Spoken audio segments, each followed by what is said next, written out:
Welcome back, in crowd. On today's segment, we do have special guest Matthew Lloyd, who is a Christian ring announcer. That's right. Yes, yes, I do indeed love wrestling, professional wrestling, and I do also love Jesus.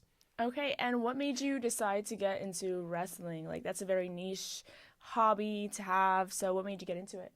So yeah, it's a good question. I've really always been interested in wrestling, right? If it's from childhood, it's always been an interest of mine. It's not fully sports, and it's not fully entertainment. In a way, it is fully sports and fully entertainment, but it's not strictly one or strictly the other. That's the right way to put it. It really has its a nice middle ground right in the middle there, where it's highly athletic and Right. it's really cool to watch. Like it's exciting, but at the same time, there's also really compelling characters and stories and narratives that and emotions. Really, it gets you to feel things. It invites your attention through the sports aspect of it, the greatness of the competitors, but also through the narratives, through the storylines. That's what Right. really keeps people's attention. Right, so you were watching probably, I'm assuming, WWE as a child. Oh yeah. Were your parents, like, did they know that you liked wrestling a lot? You ever, like, tell them or, like, practice maybe ring announcing growing up? Like, Yeah, I mean, I definitely did both. I mean, my mother watched wrestling with me. She was the one who got me into it, really, because she used to watch wrestling with her grandfather when she was younger, back in the '80s. Okay. Back when Hulk Hogan and Andre the Giant were the guys. So she grew up with all them and with Ultimate Warrior and Arn Anderson and the rest of them. But it wasn't. It was 20 years later. Here I come, and even when I was maybe 6 or 7 or 8, that was when 6, 7. Oh, come on! Oh no! How to get you Not the vocal stem. Oh no! Ignoring the 6, 7, I was around that age when I started to get into wrestling, and it was my mom who encouraged me to get more into it. Obviously, as a young kid watching WWE in 2008 or 9. Those were like the years to be growing up watching wrestling, Right. because that was when WWE was a PG show, right? So it really invited the attention of kids like me. So to answer your question, did I ever rehearse ring announcing? Yes, but my parents they didn't see that. What what it was, and I distinctly remember this. I would be in my basement of my house Wow. at a young age. I don't even know That's what, it's like interesting. 10 years old. Basement in a house. I'm assuming that's not in Florida, right? No. Okay. This is in Rhode Island. Okay, so you're Yeah. from Rhode Island originally. I'm from California originally. Cali. Okay. Yes, but I moved to Rhode Island when I was 4. Okay. Yeah. Nice. So in Rhode Island, in my basement, which is unheard of in Florida, Right. um, I would just be down there like impersonating the WWE ring announcer, who at the time was Justin Roberts, Okay. a guy who I look up to greatly today. Someone who I take great inspiration from even today. Awesome. And you said you get inspiration from him. Do you get any other inspiration from people who are not maybe ring announcers or just do announcing? as a Yeah. profession? So there are ring announcers who are outside of wrestling who I Okay. also greatly admire. The Buffer brothers are two excellent examples of this. I mean, Michael Buffer and Bruce Buffer. You've probably seen Michael Buffer before. He's the Let's Get Ready to Rumble guy. Oh, yes. The most successful announcer ever, like the most successful announcer of all time. I don't think anyone will beat that, or definitely not dispute that. And second only to him is his brother, Wow. Bruce Buffer. Bruce Buffer is with the UFC right now. He's awesome. He has the most energy out of any announcer I've ever seen. And that's his whole brand. His whole brand is like, having these big, exciting announcements that like just shock you. Like, whoa, Right. chill out, old man. Like, you are way too old to be doing this. But no, he does it so professionally and so well. And he's done it for so many years. So those are two of the guys I think I look up to the most outside of wrestling. Aside from that, it would also be Matt Grafer, who you might know as the young professor. I mean, I know him as the young professor. I call him Matt Grafer because that's just, it's a name. But the young professor is he's the announcer for Banana Bowl. You familiar with them? Banana bowl. Yeah, or the Savannah Bananas. No, I've never heard of Oh, that. you should look into them. What is They're so that? cool. It's like baseball, Okay. but better. Okay. That's what it is. It's baseball, but without all the stupid rules and with more fun rules. Okay. I don't know. Yeah, I don't know all the rules by heart, so I'm not Interesting. going to try to get into all the dynamics of Banana Ball. But it's Right. a whole lot of fun. I think it's great. And the young professor is their head announcer, and he is iconic. He is so good. He's such a good host, right? So, well, I look up to Bruce Buffer and Michael Buffer and Justin Roberts and sometimes Tony Chimmel as well for inspiration in the ring introductions. Like how do I want to sound? Right. I looked at him. When it comes to the young professor, I look up to him as an incredible host, an incredible event host, which is an entirely separate aspect of my job as an announcer that people don't see as much if they don't go to live wrestling shows. You Got know? it. Yeah. Yeah. So, I see you have a lot of inspiration. At what age did you like start, practicing from your diaphragm that you were able to do this, or like just like speak at different octaves? I've been speaking the way I do. I'm Italian, right? So we're all naturally loud. Okay. um, I've been speaking like this for a long time. The way I've always put it is that God gave me a certain set of skills that just so happened to align really, really well with announcing. Okay. And part of that is just I've always kind of spoken, with my chest. Right. I like to project. I like to sound professional. I don't know if that makes Right. sense, but No, uh, yeah, and I mean, when I first met you, you were pretty poised, especially the way that you dress, the way that you carry yourself. You do seem like a very confident individual. What advice would you give to people like that are interested in that, or maybe even like trying to come out of the shell? Because like I said, you do seem like a very confident man. I don't know if sometimes like you have doubts within yourself, and can you just tell the in crowd viewers about little tips of advice that you would give them? it's a very very good question there. I want to be careful because I don't want to give bad advice when it comes to something like this. Right. Having confidence in oneself, it's a multifaceted thing. I am who I am because of the experiences I've had. Somebody with less confidence in themselves may have had different experiences than me, Right. right? What I can encourage someone to do to gain more confidence is to give themselves time to think about the things that they do, right? To really understand their personal mission. What is it that they want to do? I feel like I'm very direct. I'm very forward. I'm very confident because I believe in what I'm doing. I believe in all aspects of my life, whether it be religion. I'm confident in the path that I'm going down. If it's announcing, I'm very confident in that. I'm very confident in school. And the reason, I'm so confident in this is because I believe that it's true. I believe that it's meant for me, right? Mm-hmm. Things that I'm less confident in, it's because I'm just not as sure, right? And there are parts of my personal life that I'm, not going to get too deep into right now, but things that I'm not as confident in. And those things require more thought on my part. So for someone who struggles with confidence in whatever they do, whether it be school or the professional endeavors, I'd say they just need to give their experiences and their motives and what drives them more thought. Because with more thought, you'll hopefully at least come to some kind of, I guess, consensus in yourself about what is true to you.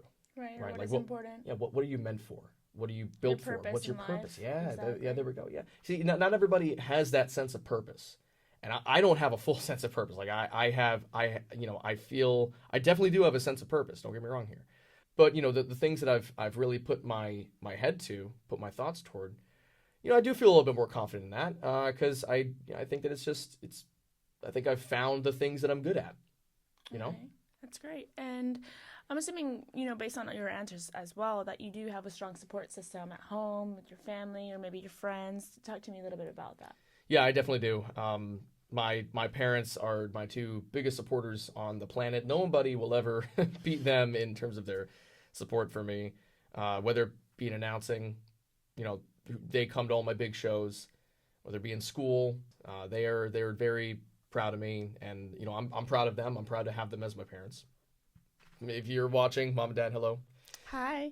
In fact, they are so they probably will watch this. That's the thing. Like that, my parents probably will watch this. They I love hope to they know what do. I'm up I to. hope they do watch this. Right? Yeah, they love to know what I'm up to. So they'll probably be watching this, and the same thing with my sister. My sister Jessica, who's probably also Hi, watching. Hello, Jess. Jessica. Yeah, so she'll probably be watching too. These are the three people in my life who support me the most out of anyone. That's awesome. Yeah. And again, like I said, with your friends, have you met a lot of people with your time here at UCF? Let's backtrack a little bit on that. Tell me your major and what year you're in. Right. Yeah. So I'm a second year aerospace engineering major. Okay, aerospace engineering major. Yeah. So that's a little bit different from the wrestling that you Yeah, do. just a little bit. Just a slight difference. Hmm. But yeah, like here being here at UCF, have you spent a lot of time like being involved in organizations or clubs and meeting a lot of people that also support you in what you're doing? Oh yeah, yeah, for sure. I mean, I've met several people through Turning Point USA, which is an organization I have just completely dove into. I love, again, sense of purpose, right? I love the Right. calling to conservative activism. And although, like I'm not a conservative activist, I wouldn't call myself that. I certainly do feel a calling to at least support my conservative, or at least the conservative mission, which is returning America to a more stable, uh, conservative place that we were at decades ago. That's something I also feel quite called to. Not as much as I feel called to announcing or to engineering or even to my faith, which ultimately is the core of all these things. It's where everything springs from. Right. My faith, that is. But I do feel a calling to it now. Now that I'm in college, that is, which is why I'm proud to have just been elected vice president of Turning Point USA Very at nice. here at UCF. Very proud of that. Very honored. And I'm looking forward to taking that and taking all the friends who I've made there to get back to the original question there.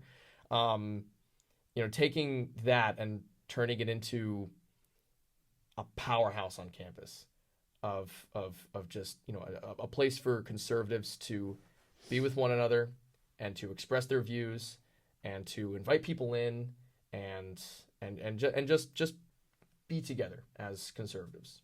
And you mentioned conservatives a lot. Are you just like strictly try to befriend people who have the same ideologies as you or the same values as you?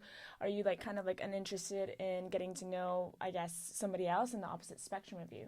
Oh yeah, I mean I have a lot of leftist friends, and I don't always subscribe to the idea that you know the left wing and the right wing they just can't be friends. They just cannot Right. cannot coexist. I disagree with that. Because I have a lot of left wing friends. The the problem I think most people have on the right and the left, people tend to make their political identities the center of their identity, right? Whether it be through identity politics or through like their I don't know, political philosophy. Like I know several socialists and communists who are like, "Yep, that's my whole personality now. I am a socialist." And Yeah. me as a capitalist, Sometimes I confuse it with like romanticism, but yeah, I hear you. Yeah, so I think that can be, yeah, and the right has the same problem. Like there are those on the oh, right who do the same definitely. thing, um, and I think either way you spin it, left or right, that will create tension when you try to engage with the other side. Because then when somebody disagrees with your political philosophy, then that becomes an attack on your whole person. So you'll see the person on the other side as an enemy, not Right. just someone on the opposite side of the aisle, not just someone who disagrees with you, but someone who is antithetical to your identity, which is why it can be so difficult for people on either side who take those extreme uh, views about their identity to try to become friends. It's incredibly difficult. Me, I like to think that my identity is rooted in something greater than that. I like to think that my identity is rooted in Jesus Christ, who transcends all politics, who transcends all professions, uh, transcends all of that. So I believe that through that, all of us, left, right, center, extreme left, extreme right, wherever you lie, if you root your identity in Jesus Christ, it will be so much easier for all of us to actually get along. Right. And just because you mentioned, the Lord and our Savior multiple times so far, do you recommend any like organizations on campus or things that people can do to, get more in touch with their faith, or, just practices that, I know a lot of people's lives get busy, and, a lot of stress, especially during finals and all of that. But, I am also of a Christian faith, and it does help, keep you calm and keep you through the motions. And Yeah, that's right. especially just because, like I said, like you said earlier, like everybody has their purpose, and, it's important to fulfill your purpose through Christ. So, hmm what, like, advice would you give to somebody who's trying to search that for themselves? Number one thing I'd say is just to take some time to pray. Just pray. If you're not in your faith, if you're spiritually lost, maybe you don't feel that close to Christ or to His church, um, or even if you don't believe in Christ, just pray to God. Say, God, I want you to reveal yourself to me, please. Like, just I, whoever you are, wherever you are, whatever you are, reveal the truth to me. And give me the truth of just your whole truth, and pray for that. Um, and I believe that he will reveal that to you, and I believe personally that and I think the evidence also stacks up in favor of Christianity. Um, but for someone who is in Christ, who is a believer, who maybe wants to get more in touch with their faith, I'd ask you to look towards what church you're in. Um, I just recently have gotten out of this non-denominational Christianity, which is something that a lot of modern Christians are. It's very popular with modern Christianity. Um, the idea of being at a non-denominational church, which at the end of the day usually is just Baptist, but Correct. the whole idea is that they're completely decentralized, a very loose network of churches that don't really keep each other accountable. They don't really relate on certainly on theological levels, uh, which is something I find troubling, something I find actually kind of dangerous, because I think that leads to the types of enormous mega churches that we see with so much abuse in them, right? And people may have that a church like that, may be in a church like that and think, well, this is what Christianity is, right? And there's so much abuse here, so maybe Christianity is abuse. No, that's not it at all. So I recommend to anyone looking to get into their faith more. All right, you have faith in Christ.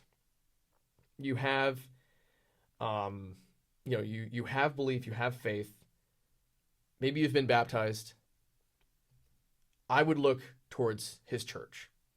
And I don't just mean, big mega church with senior global pastor Jared or something like that. You know, I mean, go to the historic church institutions. Um, I just recently started attending the Episcopal Church, and I'm really looking into this church.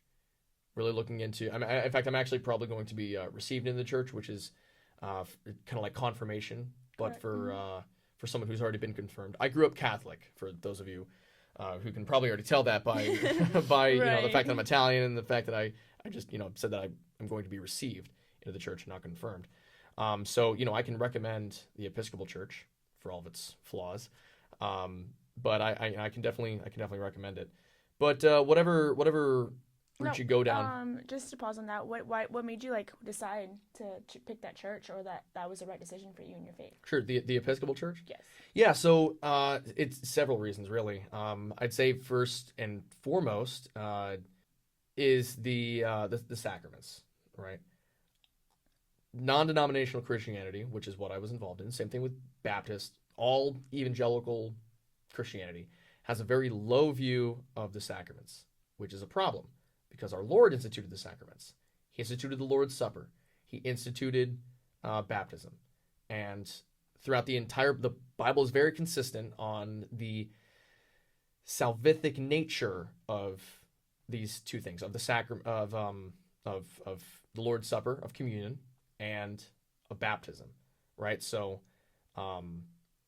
that's the position I hold, and being in a Baptist evangelical environment, I just couldn't reconcile that belief. So there were three options that I saw. There was Reformed Christianity, like Calvinism, Lutheran or Episcopalian, and Catholicism. Those were the three options I was considering. I started looking into all of them. Obviously, growing up Catholic, I already had an idea of Catholicism, but I started to look into it more as honestly as I could, and I ultimately landed on the Episcopal Church because its theology made the most sense to me. I have my disagreements with Reformed theology and with Lutheranism. Definitely my disagreements with Catholicism. Although we don't have to get into that today. My Catholic friends are probably watching this like, shame on you, man. Right. We're gonna talk about this later. So, and your parents, are they Catholic? no, my mom actually she was Catholic her whole life, but she's Baptist now, as is my father, and I'm thrilled for them. Actually, interestingly enough, my father was an atheist for Wow. like 50 years of his life, 50 years. Wow. And then in a miraculous change of heart, at least miraculous to me, I certainly think it is, he turned back to the Lord and gave his life to Christ, which I thought was absolutely incredible. Amen. Yeah, it's been 2 years now. I'm so proud of him, so happy for him that he's found a sustainable identity in Jesus Christ. He was into Buddhism for a little bit. He was into objectivism for a long time, which is something I actually explore a little bit. Objectivism is not much of a religion. It's not as much as it is a philosophy of life. Right. Not going to get into the weeds of that, but I find it quite troubling in some respect. And he obviously left that world, so it's not really something he's into anymore.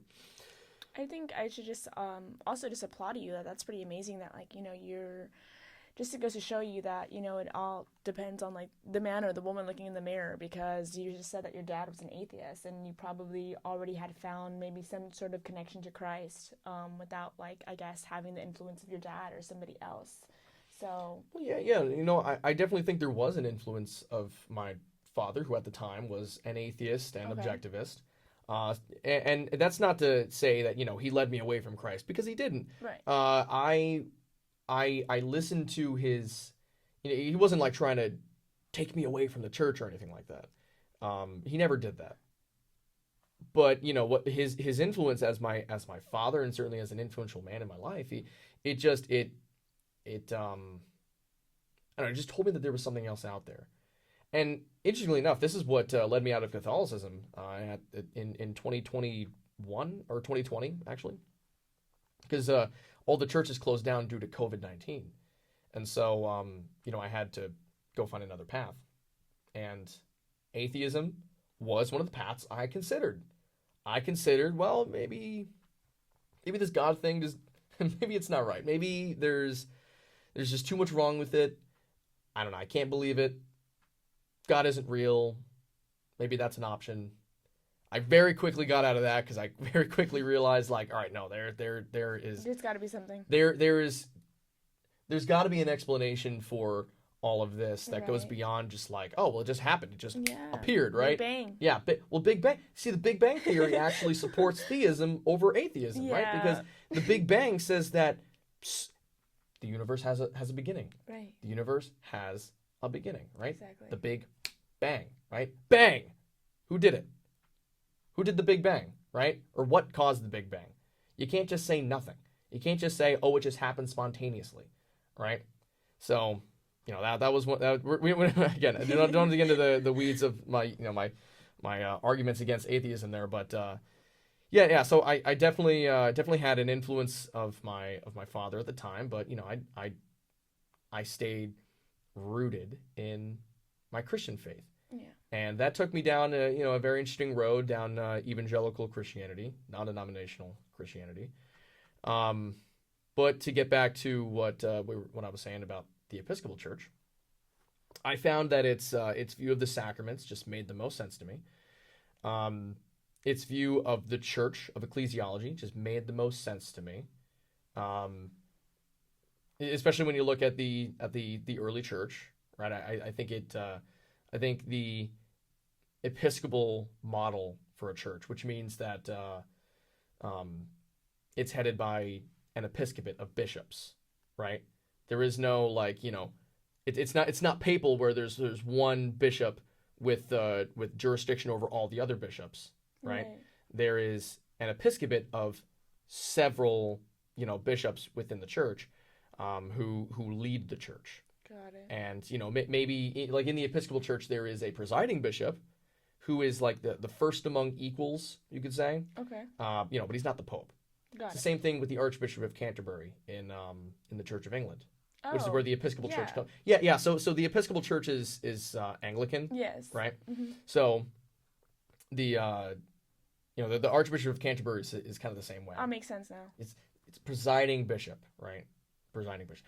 There is some discussion to be had about whether there is currently an Archbishop of Canterbury, since currently the Archbishop is a woman, Sarah Mullally. So that's a whole nother can of worms right there. But the point is that the Episcopal model, I feel that it's most closely aligned with the early church. Although Presbyterians would also say the same thing about their ecclesiology, I would say that the Episcopal model is close enough to the early church, but also the most convenient, right? Because to have three offices of deacon, priest, and bishop, Hmm. right? Bishop over to have bishops over each diocese, right? That just out of practicality, I think that makes the most sense to me. But yeah, so there was that aspect of it. I'm probably boring all your viewers right now, talking No. about like ecclesiology and church structure. It's No. like, what's this This is guy on about? good. Yeah. This is good. So lastly, though, is just the historical aspect of the Episcopal Church, coming from the Church of England, which came from the English Reformation. Well, it didn't actually just come from the English Reformation. The Church of England has been around since it earliest dates back to about the 200s, the third century, when Christian missionaries from Rome traveled to the British Isles and started the Celtic Church. Right, went to the Celts and evangelized to them and started a church there, and eventually they joined the Roman Rite. And again, we don't have to get into like the whole history of Right. the Anglican Church there, but the historical aspect of it, to me, I just love it. I think it's great. That's So awesome. yeah, so history, ecclesiology, sacramentology, those would be Those are the three reasons why. those are the three reasons to me that I think it just makes sense. 3 reasons why. There we Love go. that. There we go. And just to recap a little bit on the wrestling aspect of your life and the ring announcing aspect of your life, how do you think that allows you to, be in Turning Point, be the vice president of Turning Point, nonetheless, and meet all these people and like walk around with confidence? Hmm. Being in front of an audience is extremely humbling. I'll tell you that. It is. It's extremely humbling because you recognize yourself, like once you're in there talking in front of an audience, you're like, well, I could mess up right now really, really big. Mm-hmm. I could mess up big time. You can be ending up on TikTok, all of that. Yeah, exactly, exactly. And like all it takes is the smallest mistake, right? The Correct. smallest mistake, and you realize that, like, when you're in the ring, or maybe not in the ring, but if you're in front of an audience, you recognize that you are at the hands of the audience. They can break your entire presentation. They can completely break you. If you're, even if you're a great announcer and you're up there, killing it, or you're a great presenter in anything, whether just whatever it is, like if you're giving a TED talk or something, I don't know. If the audience isn't liking it, or if they start like booing you or something, if they're a bad audience, you're done. Like it's just embarrassing, like whether you're a great announcer or not, it's just not gonna be good. So, you know, it's extremely humbling to be welcomed by the crowd of wrestling fans, and it's given me a lot of confidence to know that, like, although they are, they can be critical, they can definitely be critical, they can yell things at me, they can heckle me, they can try to embarrass me, or they can cheer me if they really wanted to. To know that I'm being welcomed by them as their announcer, as their host, that is something that gives me an incredible amount of confidence. So really, I'd say that for another part of gaining confidence is be social and be public and talk to people.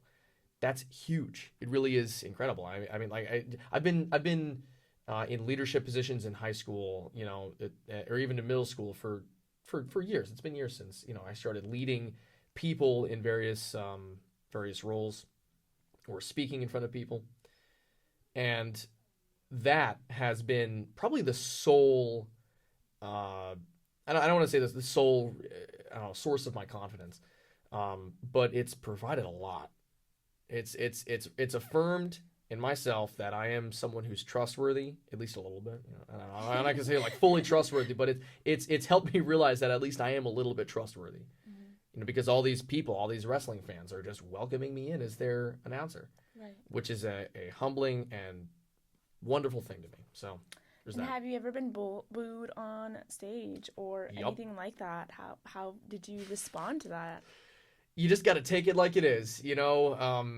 This is Take where it like a man. this is where the humbling part of it is. I mean, You've been humbled. oh yeah, 100%. I haven't been like, straight up booed off stage completely. Okay. Like it's not like they've ever really hated me.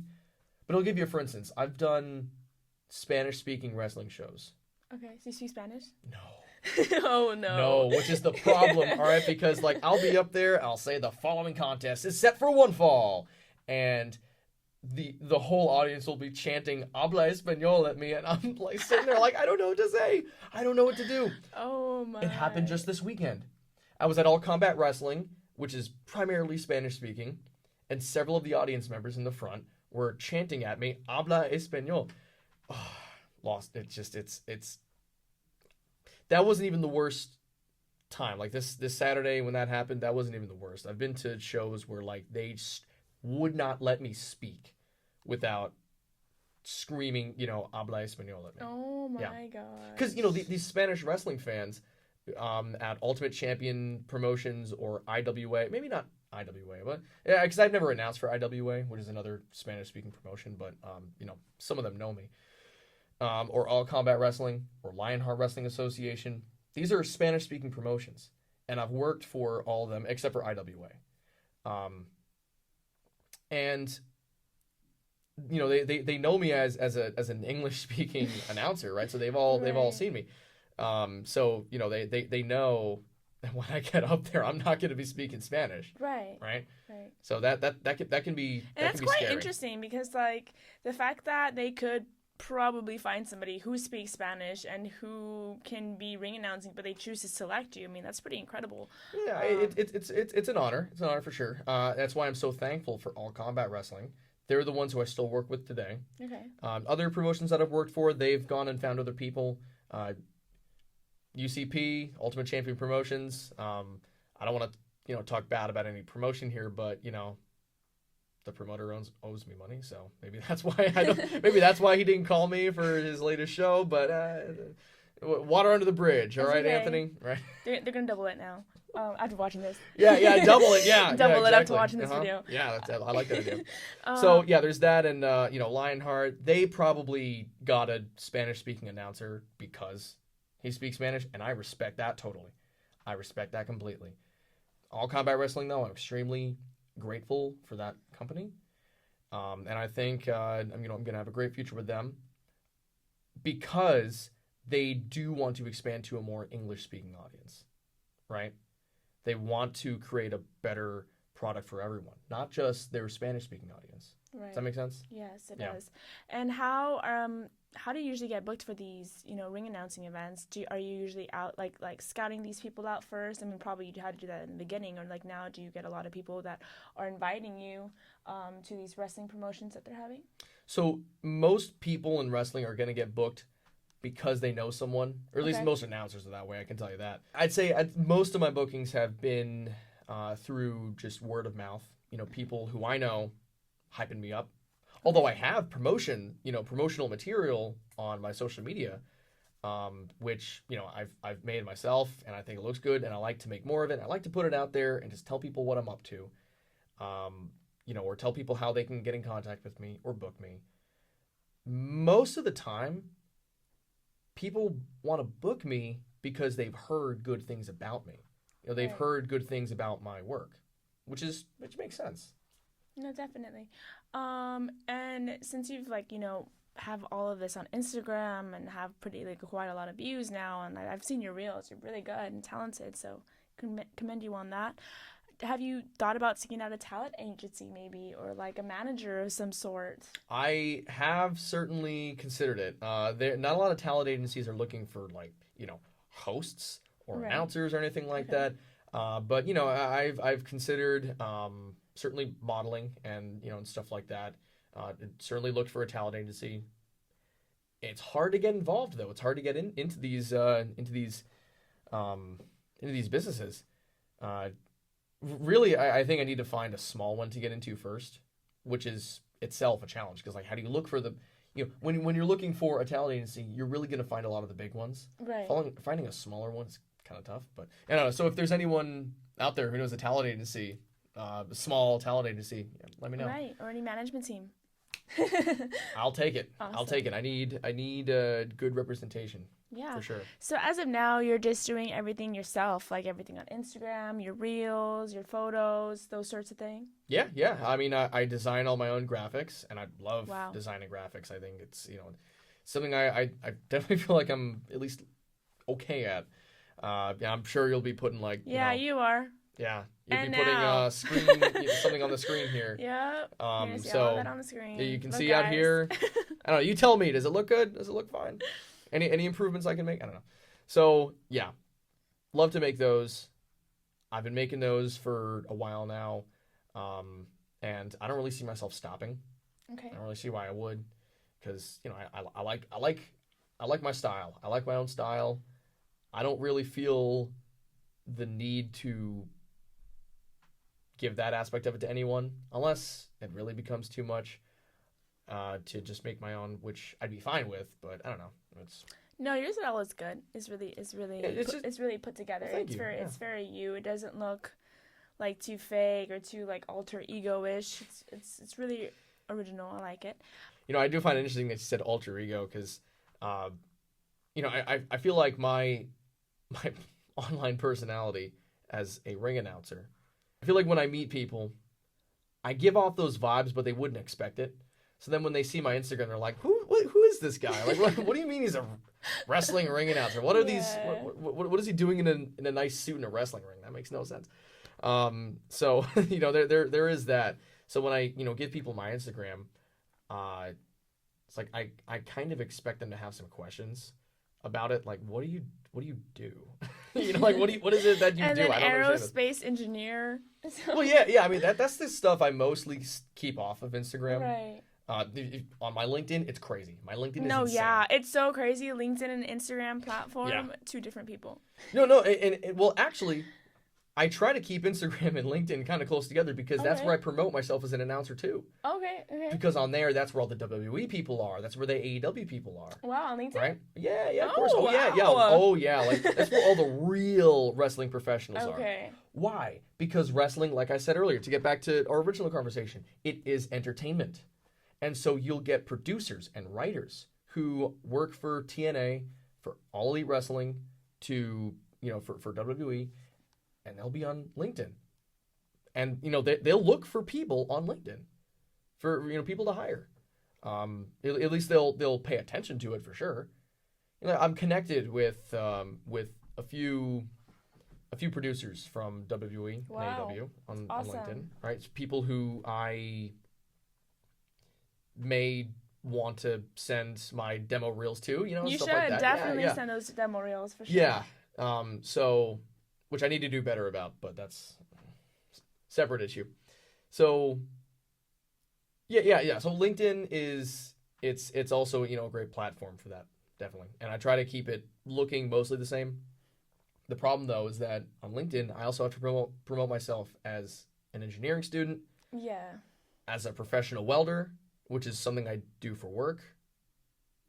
So You should you need to have like a video of you in a suit and tie and like being an engineer in the video and be like jack of all trades. I literally have, and in fact, I'll send it to you so that you can put it right up here. I literally have a banner that has my name, it has what I do, and it says announcer, student, and welder, which is like three Oh my different worlds. gosh. And so it's got pictures of me in a suit, and it has like some weird like scientific graphics on it that Okay. it's like engineering, I like cool, it. I like it. But then there's also pictures of my welding on there. Mhm. That is really cool. So it's like all over the place, which I don't know if that's a good thing or not. I think that's I a really great don't. thing. I think that's awesome. I mean, jack of all trades, man, especially in the industry of AI, nothing can take that away from you. That's exactly right. Yeah, that you're a handyman welder and ring announcer. That's super I'll cool. never be out of work. You're not I'll never be out of work. exactly. I'll tell you that way. Yeah. And you keep mentioning wrestling as entertainment. So, what do you think when people say that wrestling is fake? That yeah, like all their injuries are not Yeah. real. It's all Oh fake. well, that if somebody says to me, oh, the injuries aren't real, I'm like, you're an idiot. What do you mean they're not real? So Like, okay, so the blood. some of them are real. So Yeah. the blood, like if there's like so much blood on them and everything, you think that's real blood, like for real? Like if you see a wrestler that's like Oh, yeah, bleeding yeah. out for sure. I've seen it. Oh my god. I've seen it. Yeah, I've That seen is people, crazy. and I'm gonna pull back the curtain a little bit, right? Give you the production side of things. I've seen people hide razor blades in their gloves and then pull them out mid match, and kind of like scar themselves, or blade themselves, which is what it's called. It's called blading, and they will start to bleed, and it'll be like, oh my gosh, look what the other guy did to him. No, it's what he did to himself. Oh It's for the look. my It's the appearance gosh. of being bloodied and and hurt. But the fact is, like, they are genuinely hurt. Like that shit hurts. I've taken classes for it. It hurts. It sucks. So when like people get slammed with a chair and all that, I don't know if they do that at your wrestling. Yeah. I've hit people with a trash can before. Yeah, seriously. Like I gave him a little like wink, like this I'm gonna Like, be hit you prepared. right now. Yeah, Be and prepared. I picked Get up locked a in. picked up a trash can lid and slammed it as the announcer. Oh so my God. that was a fun day. Yeah, that was. And did you just that was decide fun. to do that, or like they were like, yeah, you're gonna get this trash can? That's choreographed. See, that's the thing. Wrestling it's sports and it's entertainment. Okay. It is real, real moves, but it is choreographed. And yes, they are designed to be as painless as possible. Meaning by that, when you take a bump, which is what it's called, when you go down onto the mat, you take a bump, you have to do it in a way that you don't kill yourself. Right? Because you got to get up. You got to be Superman. You got to get back up and continue the fight. Right. Which is why in wrestling, young fans look up to these superstars as superheroes, because that's Yeah, kind who of what they else are, can right? literally get like slammed by a chair, body slammed again, thrown like Yeah. I mean, have you ever Oh watched? my. This is some crazy stuff. lore? Yeah. So in the 1990s, there was a match between the Undertaker and Mankind. Wrestling fans, you know exactly what I'm talking about. All right, it was a Hell in a Cell match, which, by the way, that name insane, right? And these are two characters. This is a guy named the Undertaker, who is supposed to be like an undead, spiritual force. At least that's what his character became. But he's the freaking Undertaker, right? Like, Right. do you think he's actually an Undertaker? No, he's a character. But he's like 6 feet tall and like 300 pounds. Oh my god. He's huge. He's actually it's way taller than 6 feet tall. He's actually like 6'8", I think. He's huge, and he's fighting this guy who wears a mask, and he's like, he's a crazy character named Mankind, and they get on top of this like 20-foot tall cage, and the Undertaker throws Mankind off of the cage onto a freaking table. Oh my gosh. And like even as a fan, even as not just as a fan, even as an insider, a guy who's involved in wrestling, and I know how these guys take bumps. I'm thinking to myself, like, how the hell is he still alive? Right. How is he still alive? No, I've seen like crazy things where like, not to cut you off, like it was just so crazy No, you're that good. like Steve Rollins, that's his name, right? Who? Steve Rollins or something Rollins? Steve Rollins. Did I mess Steve up? Rollins. Oh my god, don't at me, chat, please. I just got into wrestling recently. Steve Rollins. That is brilliant. I will. Seth Rollins. That's a no. clip. Seth Rollins. Yes, Seth exactly. Rollins. Seth Rollins. Sorry. Don't at me. You did great. Tell me about Seth Rollins. Yeah, no, please. I forgot who he was competing against or wrestling against, but it was very recent. But like he was like, yeah, I'm just gonna pass out and not get like he ended up passing out instead of like tapping out. But like there's so many wrestlers. I It forgot wasn't CM Punk. No, it Who wasn't was it? CM Punk. Yeah. I'll add a clip here, but Please. yeah, in that moment, like it was so crazy because I was watching it with shout out Chris BK, who has been putting me onto wrestling, so that's why I'm informed. Good, But Did he tell you about Steve Rollins? shush. But no, as I was watching it, I see him passing out, and I'm like, this man would rather pass out than get pinned, than get tapped out or something. And I'm like, what? And when you watch that, you feel something, don't you? You're like, this guy's determined. This guy is awesome. He is so determined to win that he would rather, go out go out and just pretty much die instead of lose, right? Instead of just tap out. I know, that's wild. But at the end of the day, we all know that it's choreographed, right? We all know that, this gets back to what you were saying about how do I respond when people say that wrestling is faked, Right. We all know it's choreographed. We all know that these things aren't actually taking place the way that they are, but that's kayfabe, right?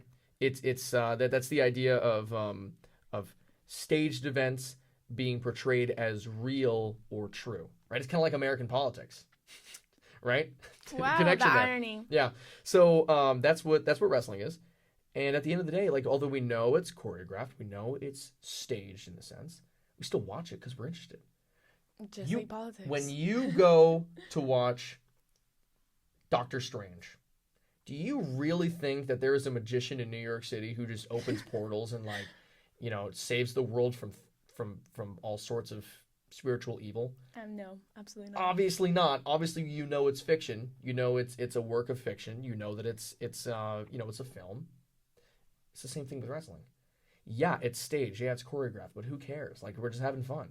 And now when you keep saying it's choreographed and it's staged, you said it several times. Mm-hmm. So I don't understand fully on how people are able to win, especially like if you're at the top level of WrestleMania. And let's say these two wrestlers are going at it, and like you have somebody that is like undefeated and somebody who hasn't won but he's up and coming.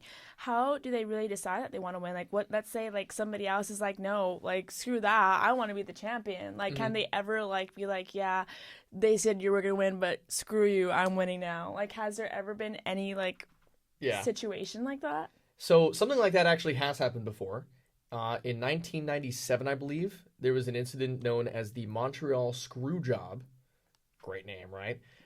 Bret Hart was leaving WWE to go to WCW, and he had his last night as WWE champion. Or WWF champion. At the time, it was WWF. So, so Bret Hart was leaving, and he was WWF champion. I believe I have those details right. Correct me if I'm wrong, but I believe he was WWF champion and he was booked to lose against Shawn Michaels, who then won the championship and dipped.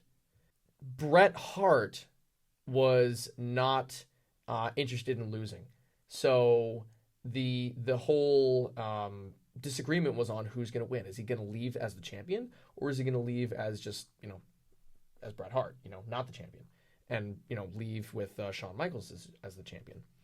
So during the match, Vincent McMahon, the owner of the WWF, who at the time wasn't the character, he comes so he was the owner, right?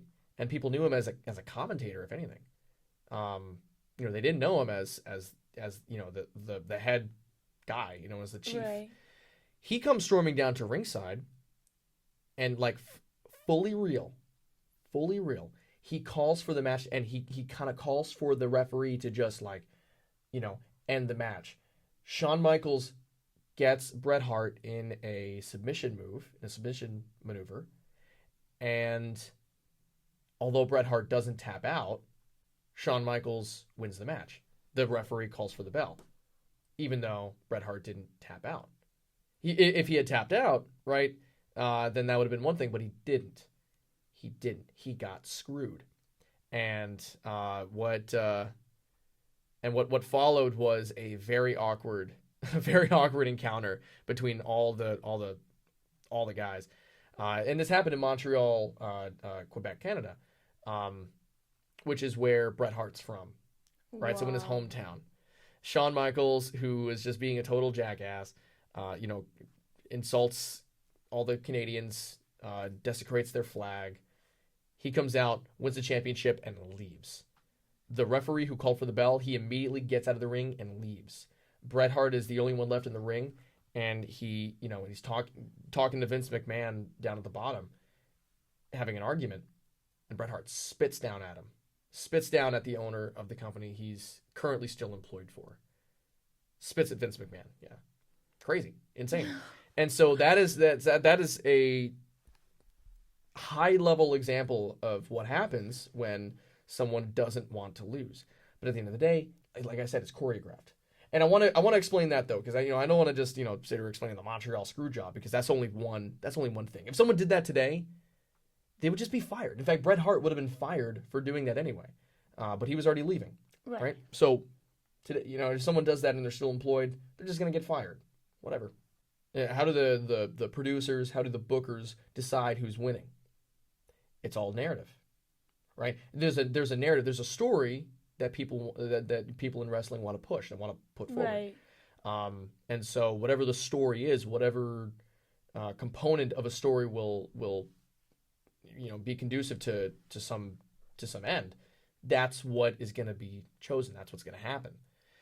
And it's nuanced for each situation. It's different for each situation, but it's all about what pushes the story forward the most, right? And that really is how it is.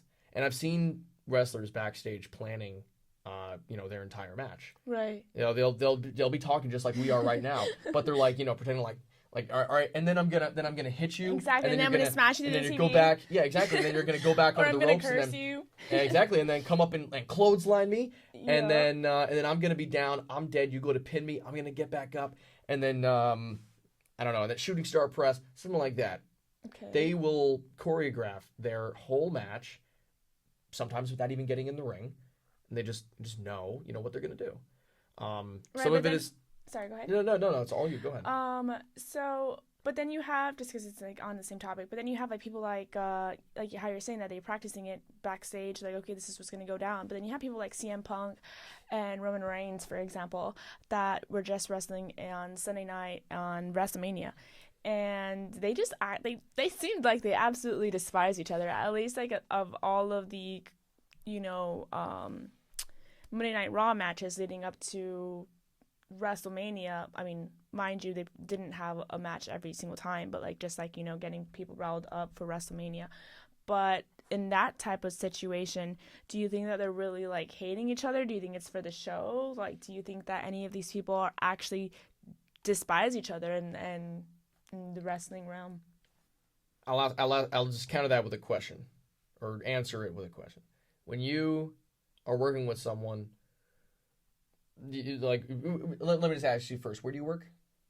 I work at a law firm. That's right. You work in a law firm. Okay, yeah. So if you have a I don't know why I asked that. I don't really know what happens at a law firm, but if there's a job that you have to do with someone who you just hate, you just really do not like that person. If you're a professional, right?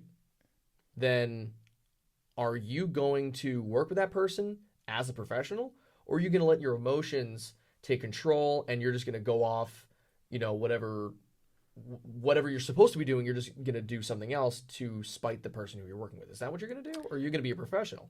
Right, but I guess like what I'm trying to get at is that do you think that the hatred is real or do you think the hatred is fake? Sometimes the hatred can be real. Very rare though. I'll be honest, it's rare. Sometimes there's genuine hatred, between two people, or at least, you know, someone doesn't like the other. That's Right. kind of the situation between CM Punk and Seth Rollins back in 2024, I think, when he returned to the WWE, or 2023 actually. Um, yeah, Seth Rollins, like genuinely didn't like CM Punk. There was some serious, I don't like you going on there. But that's not the majority of wrestling for sure. I've seen wrestlers who hate each other, but who still work together because they're professionals. Right. But most of the time, after their match, they'll get backstage, Has they'll some hug it out. cocktails. Yeah, they'll have some cocktails. Or some Exactly. shots after Yeah, they all they that they physical would need it. Yes, all you're that exactly physical right. strain. You are exactly right. Now when it came to Roman Reigns, the OTC and CM, ooh, he just hit the one. Hmm. You went for the I OTC. acknowledge. I acknowledge my tribal chief. Do you acknowledge the tribal chief, Victoria? Yes. Yeah, there we go. She acknowledges. I do Anyway, too. continue, please. But I'm assuming he's like your top wrestler. Oh yeah. He's one of the top names in the world. Has been for years. Will be for years more. He's incredible. So you would say he's your favorite, probably, as of now. No.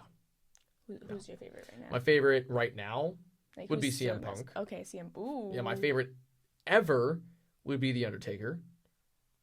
I mean, that's a lot of people though. A lot of people would say The Undertaker's their favorite of all time. CM Punk is their favorite active wrestler. And I think that it's that way for a reason, right? Because The Undertaker is a legend. He's iconic. He scared the bejesus out of me when I was, a little kid. Right. And CM Punk, he was the I like CM Punk he was the too. cool kids wrestler. Right. He was rebellious. He was Yeah, a punk, right? Exactly. I was so cool because in this image you will see an old school photo of CM Punk with like a mohawk that I had seen. I guess like they were doing like a sneak peek of him like in like a flashback from the past, and he literally looks like a punk star. Like Yeah. he just does. Like he embodies that. Like just. And it's really, really cool. So honestly, yeah, I thought, not that I thought he was, I mean, kind of did think that CM Punk was gonna win. Not gonna lie. I kind of knew. I kind of Yeah, knew but that. that's the But thing. it's all right. That's the thing with CM Punk and the OTC. Not to say that OTC didn't kill it, crush it. He really did. I acknowledge, like I said, but yeah, like, do you think that was based, on fans, or like how do the people judging that even like say, okay, you are gonna win this match? So yeah, like I said, it really all is about what moves the story forward. What is their plan for the story? Where is it gonna go? Right. Like if you're writing a book, let's say, just for example, or maybe a better example would be a TV show, right? If you are writing a TV show, if you're gonna be really a really good TV writer, then you're gonna write episodes with the intention of setting up for something way down the line, something at the end of the season, Right. right? If your TV show comes in seasons, multiple seasons, then you're going to write something at the beginning of the season that will manifest itself or be fully realized at the end of the season or in the middle of the season or wherever else. The point is, though, you write with intention. And that is how people win or lose, or how people are determined to win or lose. It's because there's intention. Got it. And the intention perhaps with Roman Reigns winning is that now he is the world heavyweight champion, and there are a billion different ways to go down with with Roman Reigns now that he is the world heavyweight champion, especially after such a long and historic reign as Right. the WWE champion. So yeah. The point is though that there are so many roads that you can go down with that, and they have one. It seems like they're choosing to set up Jacob Fatu as the next challenger to Roman Reigns at Backlash. Hmm. So um, that's really huge. That's really cool. That wouldn't have happened if CM Punk had won, right? Right. Because Jacob Fatu So and Roman Reigns have a they're already history. looking into the storyline, looking up for more Yeah, stories. exactly. Like this And match is I've seen it happening, gets but they're done. thinking like 5 matches ahead. I've seen it get done. And it's more than just about the matches, right? Like the matches are the center stage. That's where things get. Um, that's where the story gets told the most, I'd say, Right. because that's it's wrestling, right? And it's all based around the honor and respect that comes from being a winner and a champion, or the dishonor that comes from losing, and the respect that you gain from being the best, or your dignity, Hmm. stuff like that, and all of that is gained or lost in matches. So yeah, of course, matches are going to be the main focus, but it's not everything. So although they are thinking ahead, it's not all just the matches that they're thinking about. Yeah. So like for that match specifically, CM Punk and Roman Reigns probably already knew who was gonna win. Yeah, of course, yeah, yeah. Damn. I would be. I've only really seen it a couple times on the independent side of things, the independent shows that I've been on, where something is changed mid match. And the only reason I've seen that is because of usually an injury, Okay. or the guy who's supposed to win just gets injured and he cannot win. He cannot win this match, right? So they have to come up with something new on the spot. That actually happened, I think personally. Although this, I don't think this has been confirmed, but it's my theory that in 2024, I believe CM Punk was booked to win the Royal Rumble. Hmm. That's what I think. But he didn't win. He couldn't win because he just tore his tricep. Oh my gosh, that match. Oh yeah, that match. I watched it live. Yeah, I was there. I was there at the Royal Rumble in 2024 in Tampa, Florida, or in Clearwater, whatever you want to say. And yeah, he got injured live. He took a DDT from Drew McIntyre, and it was over. It was over, and he called an audible, which is what it's called when you call a spot on the spot. You call a move on the spot. Um, he kind of called an audible to the referee, called her over and said, "Hey, I just tore my tricep. I am hurt. Like I cannot. I'm gonna finish the match, but I'm I gonna can't win. finish the match. I can't win. Oh my Like god. that's so. I can't. I just can't win the match. Is pretty much what he's saying, and that's why I think he was booked to win, but ultimately what ended up happening is he was one of the final two. It was himself and Cody Rhodes. Cody Rhodes threw him out of the ring to win the match. And I was shocked. I was sure that CM Punk was going to win. I thought that the story of CM Punk's huge return to WWE would ultimately lead to this great comeback story of his where he'd on to main event WrestleMania that same year in 2024, WrestleMania 40. But that's not what happened. Wow, Yeah. that is wild.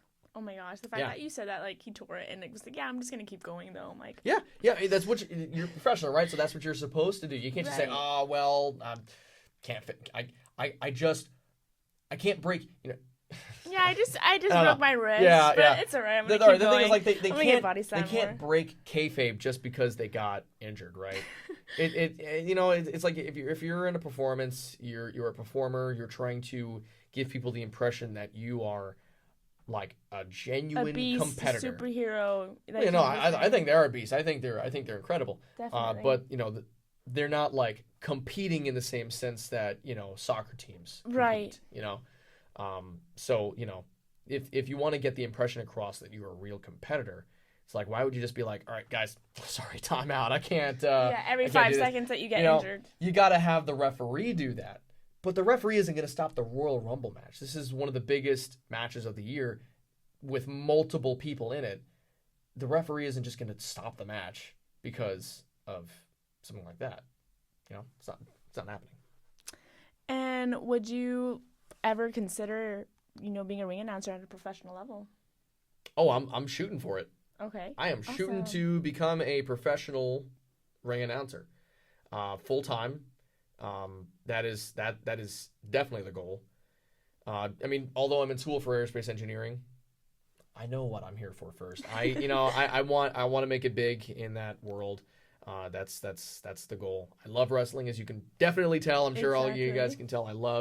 I love wrestling. I think it's what's God. It is what God has called me to do. That's Yeah, like I said awesome. earlier at the very beginning of this, God has called not just God has called me. God has given me a very specific set of skills Right. that just so happen to perfectly align with this. Like I was saying about my sense of purpose, The gift of public speaking. I feel I feel purposeful in Right. announcing. I feel right in a ring. I feel like it's right for me. So Hmm. that would be what I aim for.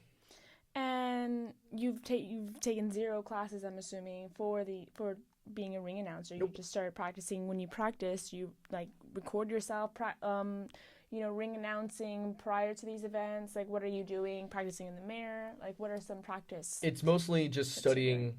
studying myself, Okay. studying videos of myself, and also studying other ring announcers. Like I have watched at this point probably hours of videos of Justin Roberts and of and Tony Chimmel and Bruce Buffer, certainly, even Lillian Garcia, who's a woman whose voice I shouldn't try to impersonate because it's just a different thing. Um, But just like for the delivery and just how, yeah, yes, yeah, that's yeah, and incredible. that's really what it is, right? Like, so this what we do, it isn't just a job, right? It's a lifestyle. I was originally told that by one of the guys in WWE, by Blake Howard. He told me this isn't just a job. Anyone can hold a microphone.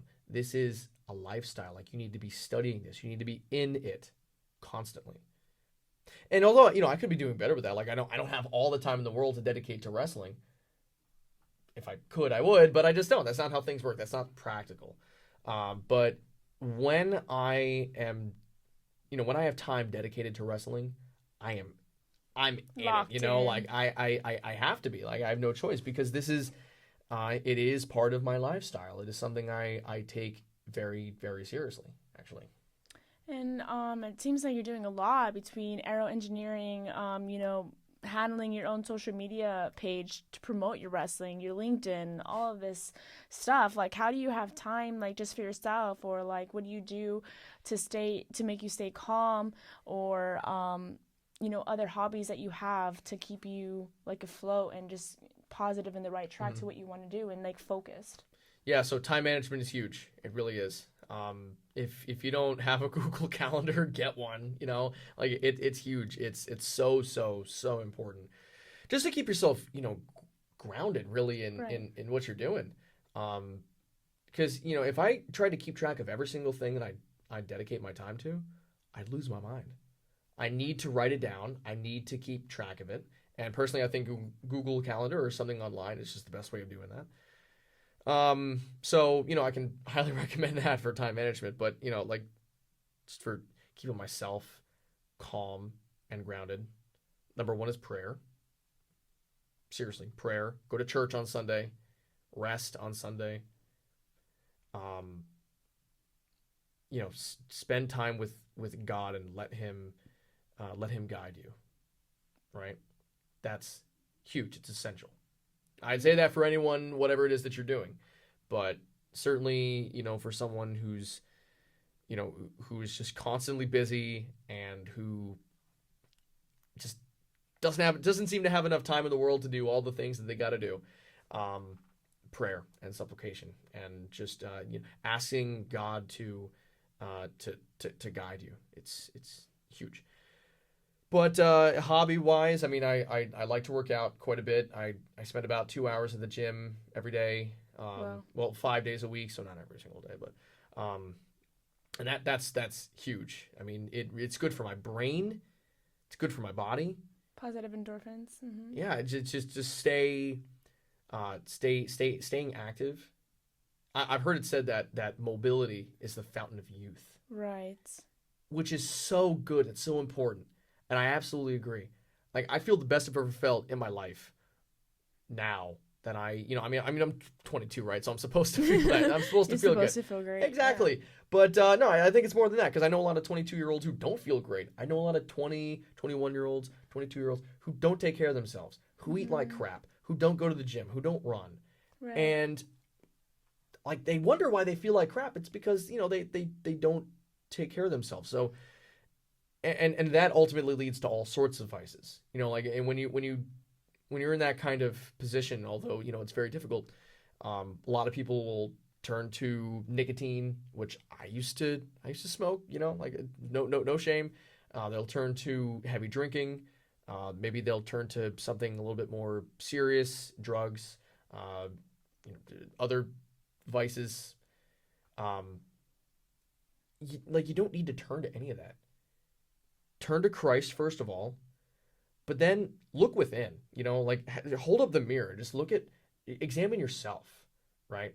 That will it'll become so much easier to manage yourself when you're actually able to examine yourself, which is where I think a lot of people really struggle with something like time management because they just don't fully understand. I guess it all comes full circle to the whole like confidence thing. Right.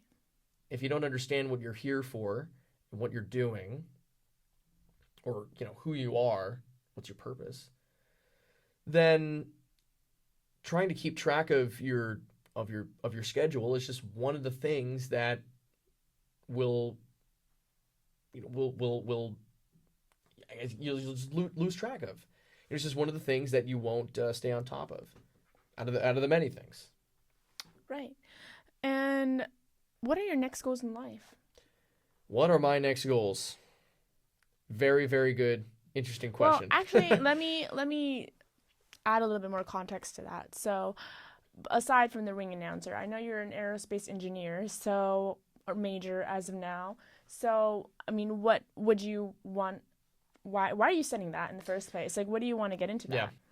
First of all, that's my backup plan. That's plan B. Oh, if ring announcing is plan A. There you have it. If announcing doesn't work out and I don't get to It go will down that work path, out. We're manifesting it for you. we'll see. We'll see. I don't know if I buy manifesting as a spiritual force, but Or not. Let's not say manifest. We're envisioning. We're envisioning. we're seeing it. We're seeing it. We're Yes. seeing the vision. Yeah, exactly. Yes, there Got we go. you. That I like, and we're gonna work hard to make it happen, right? We are indeed. There we go. Which ultimately is how we accomplish our goals. We need to put hard work into it. So, When if I also just cut back. When I say manifest, I say it more like manifesting my Holy Spirit to, There we go. reach my fullest, highest potential. Another thing, just to backtrack a little bit, I feel like people have like this false notion that you can't be perfect because I actually went to church the other day and we were talking about perfection and that perfect is worded in the Bible to describe us as perfect because yes, obviously the only thing or entity that is perfect is God and Christ, right? But when they use perfect in the Bible for people, it is for people fulfilling their purpose, and that is what is perfect from right, yeah, because us. obviously we can't. I would be interested to know what the Greek or Hebrew word that you're referring to is. If it's in the Old Testament or New Testament, I'd love to hear the context. Obviously, though, no one is truly perfect, Right. but God, and we certainly fall short of that every single day. Definitely. Right? That's just how we are. It's our nature to fall short. However, in terms of our pursuit of righteousness, we can at least in a general sense, I think it's certainly possible, right, to I don't know, achieve that perfectly. But I'm actually probably falling into some kind of heresy there by saying that, but due to our human nature, we all will sin, won't we? Right. and Mm-hmm. that's the downfall That's of man. imperfection. Yes. There it is. Yes, and that's why, um, we can't be perfect in an ultimate sense. We can't be perfect to God. Exactly. We can find perfection in things that we do, I suppose, but um, even then, I guess I'd point to a perfect circle.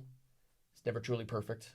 Right. There's always some bump or some scratch or some part of the curvature that isn't exactly perfectly I think curved, perfect is right? more of like, let's say, like more of a lifestyle that you're trying to aim for the perfection of your lifestyle through fulfilling your purpose. Right. And part of that is in the Christian lifestyle, it's just pursuing holiness, Correct. right? Mm-hmm. Which we need to call on the Holy Spirit Mm-hmm. to grant us, Exactly. right? That's through sanctification, right? Right. That's what that is. So yeah, I mean, through that, we will eventually in heaven we will reach that. But here on earth in our earthly bodies with our earthly uh, minds and Right. desires and intentions, I don't think we can. I don't think we can. I think Probably that not. yeah, I mean, like we all, the Bible talks about our deeds as being uh, abominable, in God's sight. Nothing that we do can truly please God in an ultimate sense, Mm-hmm. because what we do is just so small, and our intentions are so small. Our Right. intentions are again oftentimes selfish. So that's why that's again this gets back to what the gospel is, right? That's why we need Christ, because we are imperfect. Mm-hmm. We are imperfect, and therefore we have fallen short of the grace and glory of God. We need the grace of God to fulfill us, Exactly. or to to yeah to fulfill us. And so Christ came to fulfill the punishment that you and I deserve for our sins, right? Right. So yeah, and the reason for that is because we cannot be perfect, right? Mm-hmm. So Christ is necessary because of that, ability to, or rather inability to please God. I don't know, unless you found someone who can please God, fully in their actions. Definitely not. If you have found them, let me know. No. I want to talk to that person. Absolutely not, unfortunately. Yeah, it's Actually, no, not unfortunately. Fortunately, yeah. I to mean, be because it would be honest. strange if we met someone who's who's sinless. Right. There are actually, I've heard of some like megachurch pastors who have said, "Yeah, I don't sin. Yeah, I don't sin, guys. Yeah, no, I mean, I've been free from sin for years now. I forget who I'm referring to. I think his name is Todd White. I think is. I don't know. In case your name is Todd I'll White, Google him. Google him forget I later. said that. Unless you've claimed to be sinless, in which case, no. But yeah, this heretical evangelical pastor gets up there and says, yeah, I've been free from sin for years now, thanks to Christ. I do not sin. I do not lie. I do not steal. I do not commit adultery. I am free from sin. Yep, yep. I'm perfect, guys. What? You're Interesting. crazy. You just You are committed a sin there. exactly. You are rejecting the gospel message, Hmm. which is that we have all fallen short of God's glory. All of us. That's what that does. And now, before we go on a longer tangent, um, Yeah.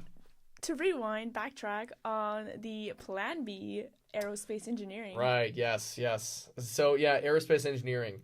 Um, I love the space industry. I love rockets. I love the idea of space exploration. It's something that's fascinated me for years now. Something I feel very passionate about as well. Something I feel like humanity is right to pursue. Which is why I'm actually really really honored and grateful to say that I'm in only a few weeks I'm starting a new job Wow. at Blue Origin. Do you know what that is? Wow, I don't, but that sounds It's awesome. it's it, well, yeah, no, It sounds like a good company. people at home, watching who know what Blue Origin is, they're like, yeah, this guy, good for you, man. These guys got So, it going on. do you remember when Katy Perry went to space? Yes. That was the company that put Katy Perry in space. Oh my gosh. That's the company. Yeah, they build Wow. rockets. They build rockets and stuff like that. They're working on building space stations and building Wow. lunar landers to bring people to the moon and from the moon back to Earth. Wow. Working on building destinations on the moon to live and work at. Right. So that really is the goal: is to build a bridge between Earth and space for all of humanity. And I think it's a wonderful mission. I think it's incredible, and I'm thrilled to be a part of it. Thrilled, really. That is incredible. And it's in a more engineering like role, so I'm really excited for that. Really cool. So how did you land this opportunity? Did you apply for it? Were you at like a career event? How did you come across this? Networking? Yeah, so I applied. I originally applied for a job with them as a welder, Okay. and the job that they offered that they were going to offer me, it didn't really work out. So I thought, all right, well, I guess I'm not working at Blue Origin. It's a pipe dream, I guess.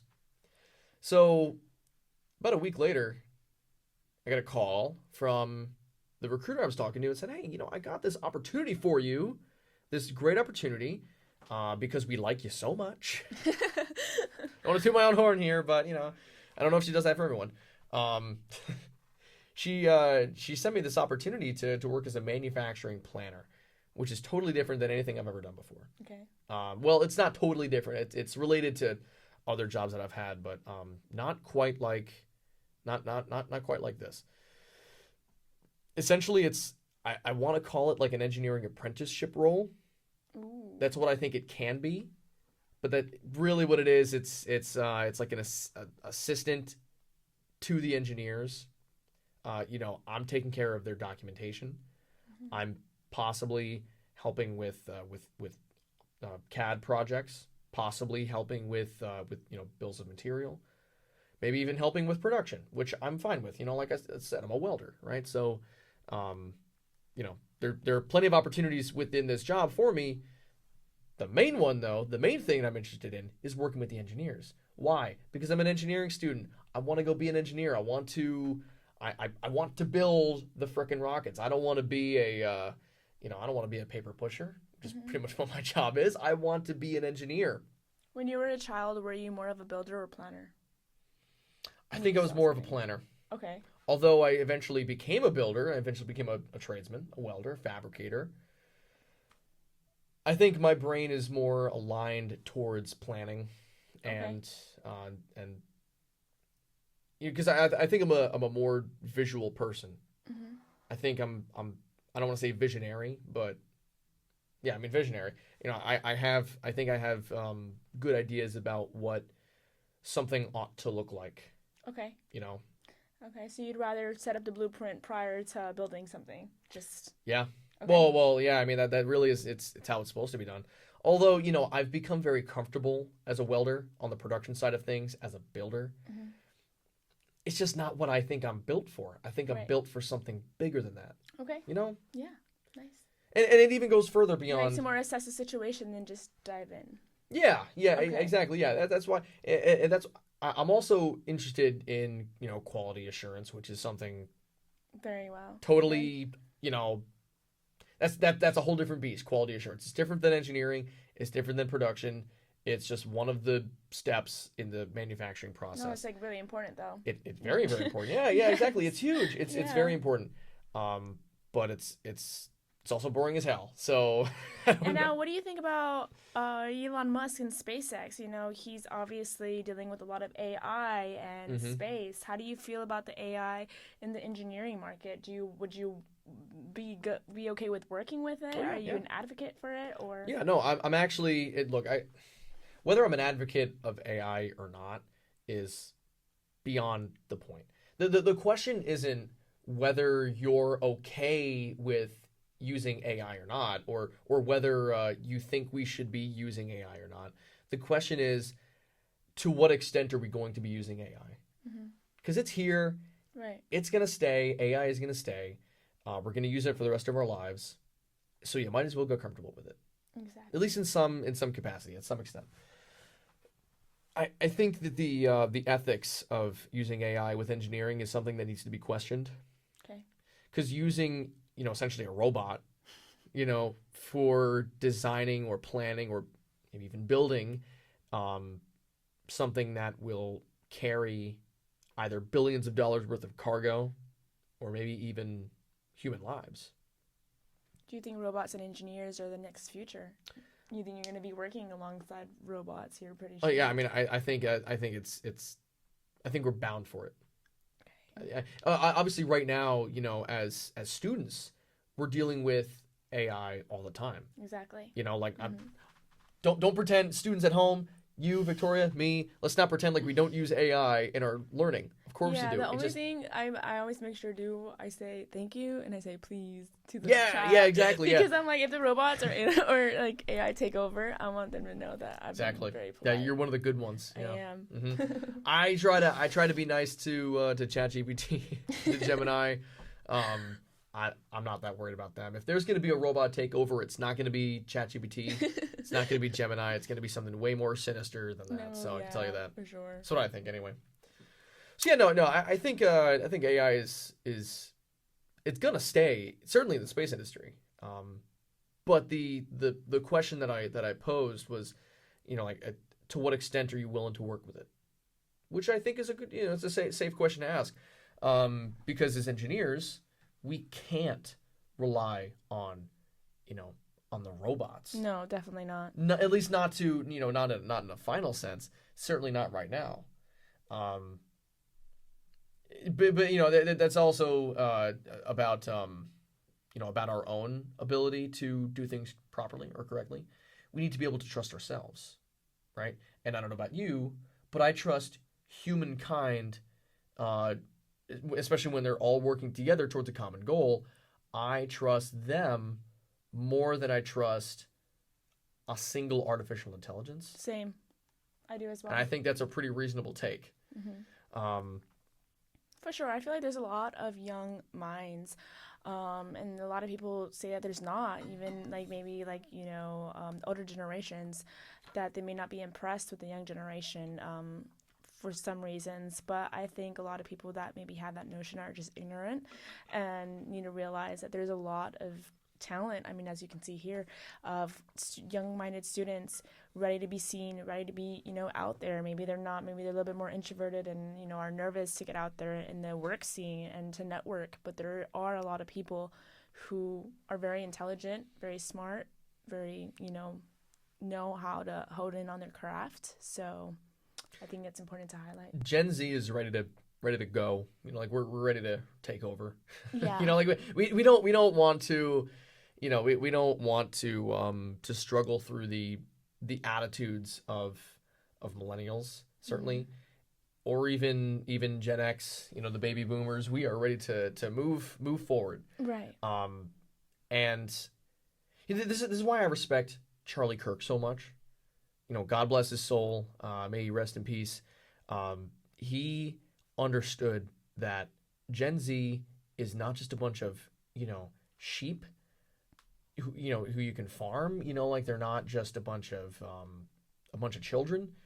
They are smart people. They are smart, eager to work, eager to learn, eager to develop and create. But it's just different than different than previous generations. Some to even a fault is because we are growing up with or we have grown up with computers all over the place, Right. and that has changed our motivations. It's Mm-hmm. changed our brains. So yeah, I guess this kind of gets back to the conservative thing that I'm referring to. We need to get back to you know we need to get back to a more traditional place. Certainly before uh, we got so heavily connected to our computers, you know, because that has created some pretty major problems in our heads, which has led to all sorts of anxieties. Certainly during the COVID-19 pandemic, when all of us were all stuck to our screens inside the Right. house all day, Mm-hmm. it's created all sorts of anxieties and disorders, bipolar disorder for some, depression for others. It's led to all sorts of disorders and things that are just not good in our brains.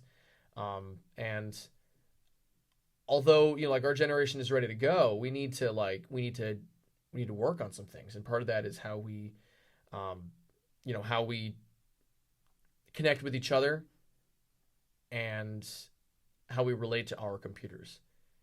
Because although AI is great, this is the main point, right?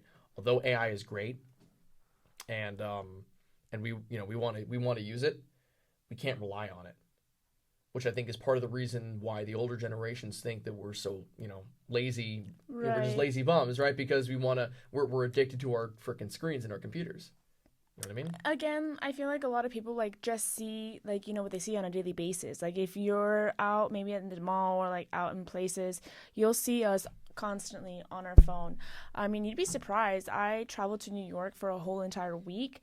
Nobody was really on their phones. Like it was incredible to see that like people are just moving with the purpose, like just like on the move somewhere. You Like you were only in New York for a week. yeah, I I was feel there like for a week. I feel like you were there for a Oh lot my longer than that. gosh, it felt like so long because like a week, like usually like you're at a, like at least like when I go on a small trip, I'm there for like a weekend or something. So it was pretty cool that I was there for a whole entire week because it felt like forever. Yeah. I was able to be in Brooklyn, Queens, Manhattan, all these cool Hmm. places, and it was really interesting to see that like here you always see people walking with their face in the phone, but also like you can't really judge people. You don't know what they're doing. You don't know if they're on TikTok. You don't know if maybe they're scheduling their next appointment. Maybe they're on the move looking at their phone because they're grinding. Like there's Yeah. a like there's only so many hours in a day, and it really depends on what you do with that time that you're able to get so much of these tasks done that you need to get done. But like I said, I feel like just like maybe boomers and other generations have this false narrative about the Gen Zers who are looking towards AI and this and things like this. Like I'm constantly at the library, and I see people like with their face in books or using the whiteboards or in these group settings that are to make themselves successful in their courses. Yeah. So like I said, we are so like heavily reliant and addicted to our phones and our screens and our computers, uh, because we grew up with them. But a part of the reason for that is that that's just where it's just so convenient to use these Mm-hmm. tools Exactly. for our daily lives. And I don't think there's anything inherently wrong with that. I think we could probably bear to ease up on the phone usage. I don't think we need to be spending hours on TikTok or hours on Instagram or YouTube Right. or what have you. I don't think we need to be doing all that. But I think that the tools and resources that we have on our phones are incredible. They are Mm-hmm. things that our previous generations would have never dreamed of. Exactly. And that's the thing. So we're incredibly lucky. I think it's so convenient now that like there's no room to not be successful. Like you have all the opportunity now to have all of this information available to you instantly. And that's what like prior generations when I speak to them tell me, and they're like, take advantage of all the opportunity of everything you have at your fingertips, all the resources that you have. So I Yeah. just think that's pretty incredible. But since you mentioned Charlie Kirk, who led a foundation, Turning Point, who have this notion that they advocate for freedom of speech, in which he was murdered, well, assassinated, really, for partaking in freedom of speech, and recently it's been in the news that the Stop Nick Shirley Act, a proposed law aimed at restricting the online posting of personal information or images of immigration support service providers, potentially impacting investigative citizen journalism. What is your take on Nick Shirley? If you haven't heard of him, in crowd viewers, during the political election, he was gaining a lot of clout on YouTube, on Instagram, on TikTok, all sorts of platforms where he was highlighting things that were going on in New York or other states in America on immigration Minneapolis. In in Minneapolis. Minneapolis Yeah, and huge. and other places. Yeah, Um, Minneapolis is where he really got his fame because he led he led an investigation with a friend of his into a network of fraud, a huge network ring of fraud in Minneapolis, pretty much all centering around the block of Somali immigrants in Minnesota. And he specifically pointed out multiple autism centers and preschools, or the Leering Center, right? The Quality Leering Center, which is one of the names of these places, who spelled learning as leering, and then put that on the sign. And all these places have no kids in them. There's no kids, but they're raking in hundreds of thousands, Yeah. even to millions of dollars in each place. And with the large number of these places that are each raking in millions of dollars, the fraud could easily be in the billions of dollars of money that is taken into these fake preschools and autism centers, and possibly being sent, overseas, or God knows where, right? Yeah, they were saying that they were using a lot of the money for LGBT organizations, or like funding like some sort of, I don't know, but Possibly. yeah. I don't know if I don't really know the truth of that. I Yeah, really I couldn't heard tell like you. stories and like in Yeah. all different angles. I mean, I don't really know unless like I probably spend a little bit more time investigating it. Just thorough research, but yeah, that was pretty crazy. I wouldn't totally doubt it. For those of you who remember, God, for those of you who remember, in at the beginning of the Trump administration in 2025, this was horrible. The Department of Government Efficiency, DOGE, came in and started doing audits, internal audits of the federal government and where money was going, and they found millions of dollars, like tens of millions of dollars, maybe even hundreds of millions of dollars, being sent to these ridiculous causes all over the world. I think Elon Musk, Elon Musk was heading that. Yeah. was heading, and he was reading off a list of all these things that were going to all of these foundations that we were just giving money to, like some of them being transgender clinics for people who are minors, and it was. Yeah, I'm actually gonna look this up, because I'm genuinely curious right now. And incredible that this man was releasing all this, because no one else has done this, right? I mean, have you remembered anybody else reading off a list of money that we're sending to? Not quite like that. No, not quite like that. That was absolutely insane. Here I have from Fox News. I don't know if you like Fox News, but this is from 2025. They had a list of the 5 weirdest things that Doge found. Oh, where did that go? It says wasteful and dangerous. Doge's top 5 most shocking revelations, but then doesn't list them. Thank you, Fox. This is a pretty awkward part. I'm just looking at my phone here. I don't know. I'm not gonna find it, but the point is that there were some really really really hilarious things that, which is why I'm really hoping I can find them. Yeah. The absolutely hilarious things that so much money was going to. Oh, here we go. Perfect. So this is from the Joe Show. I don't even know what this is. Here's a list of the major things Doge has uncovered thus far. This is back in 2025, January of 2025, or something like that, or February 2025. 1.5 million to push DEI agendas in Serbian workplaces. This is our tax money, by the way. So just for your knowledge. $50 million funding condoms to foreign countries. Huh. Didn't know they needed that amount of money for condoms, but that's good to know. $70,000 to fund a DEI musical in Ireland. Wait, like, where are they coming up with these things? What does that even mean, a DEI musical? Is that you? What is that? She probably picked that up. That's her dad calling. It is my dad calling. Hold on. Hey, Dad, I'm in the middle of something. Hi, Dad. I'm recording a podcast right now. I apologize. So sorry. Bye-bye. I love you. Say hi. Okay. He ended. That was good. Yeah, that's a clip right there. Got interrupted by her father. I did. One of my best supporters. Love you, Dad. There we go. See? Hi. Yep. Hello, sir. Hi. Anyway, you got 8 million to government subscriptions to Politico, $47,000 to transgender opera in Colombia, And I told you it was some sort of transgender that I heard. 20 million to fund Sesame Street in Iraq. That's so much money. Why do they need Sesame Street in Iraq? Okay, come on. That is crazy. It's laughable. I mean, like more than Sesame Street, if it's like for educational purposes, like for children or something, I get it. But like there can be other different educational purposes, like schools or books. There we go. Or There we go. something of that nature. That is really Yeah, they need Sesame Street. Insane that all of that dinero is going to those.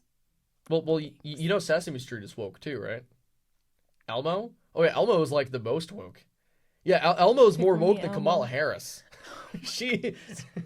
Elmo is very very woke. But moving back to the Nick Shirley, what do you think about the California Act that they're pushing? This one that would potentially impact Nick Shirley. Obviously I respect to a great extent citizen journalism of any kind. I don't know if this would just impact Nick Shirley. I don't think it.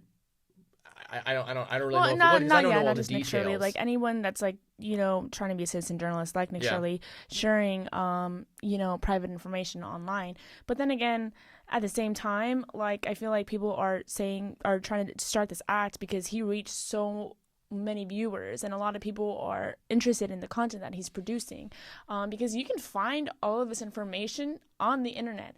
Everything is accessible. That's what I just don't understand about it, is that everything is accessible. If I wanted to look up this person or an immigration, if you had posted something, if you did something, it will be seen online.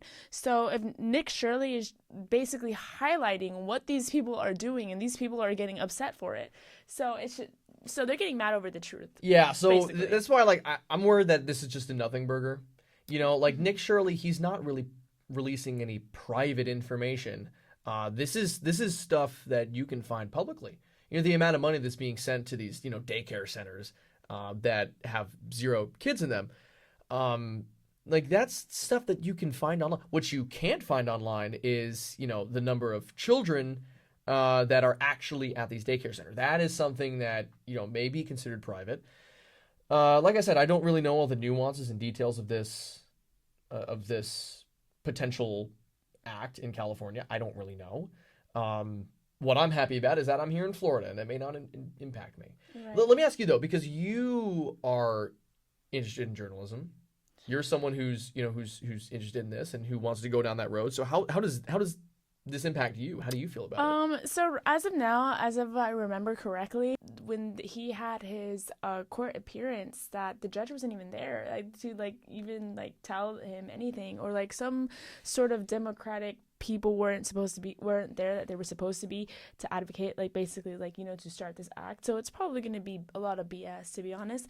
But another thing is that people kind of get upset because he's not a real journalist. He's a citizen journalist, and it's not even that he's a citizen journalist. He's a YouTuber, right? Yeah. Which definitely ruffled some feathers with maybe people who are more, I don't want to say serious about journalism, or maybe just I don't see people who want to gatekeep journalism, but who want to keep journalism in the major publications, news outlets, exactly. The major news outlets. I mean, I think that's why it's so important, for freelancing, for example. I mean, I maybe would question Nick Shirley and say, maybe why he didn't want to pursue journalism in the first place, because he seems like he's really interested in, citizen journalism that eventually, would lead to activism, because I do see him as an activist journalist. He's definitely found his calling with that. For sure. And this is the thing, is that, I don't think that he initially wanted to be an activist. I think he was just intrigued by the world and what was going on and wanted to enlighten people, because they were not showing that on the news. I mean, that is just a fact. I'm not, people don't have to be leaning a certain way to understand that is what was happening. So, I mean, in this case, maybe I would question why he didn't want to seek out. That's what I would ask him. Why wouldn't he want to major in journalism or want to pursue that field? Or maybe he already has. I don't know his complete biography. But Nick Shirley, I'm interested if you would love to have a podcast. Let's do it. Yeah. Um, Something you said actually interests me. You said, and I think it actually might identify part of the problem here. You said he's an activist journalist. mhm.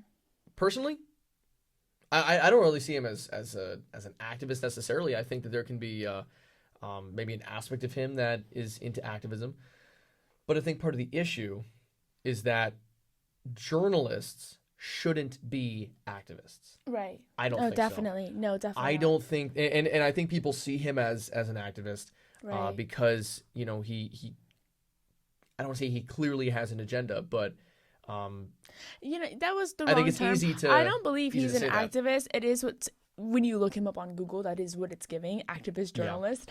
I don't think he's an activist either. I think that again, especially me when I'm writing news, I always try like not try, but I do write bias or unbiased. Sorry, I write unbiased news content or news stories.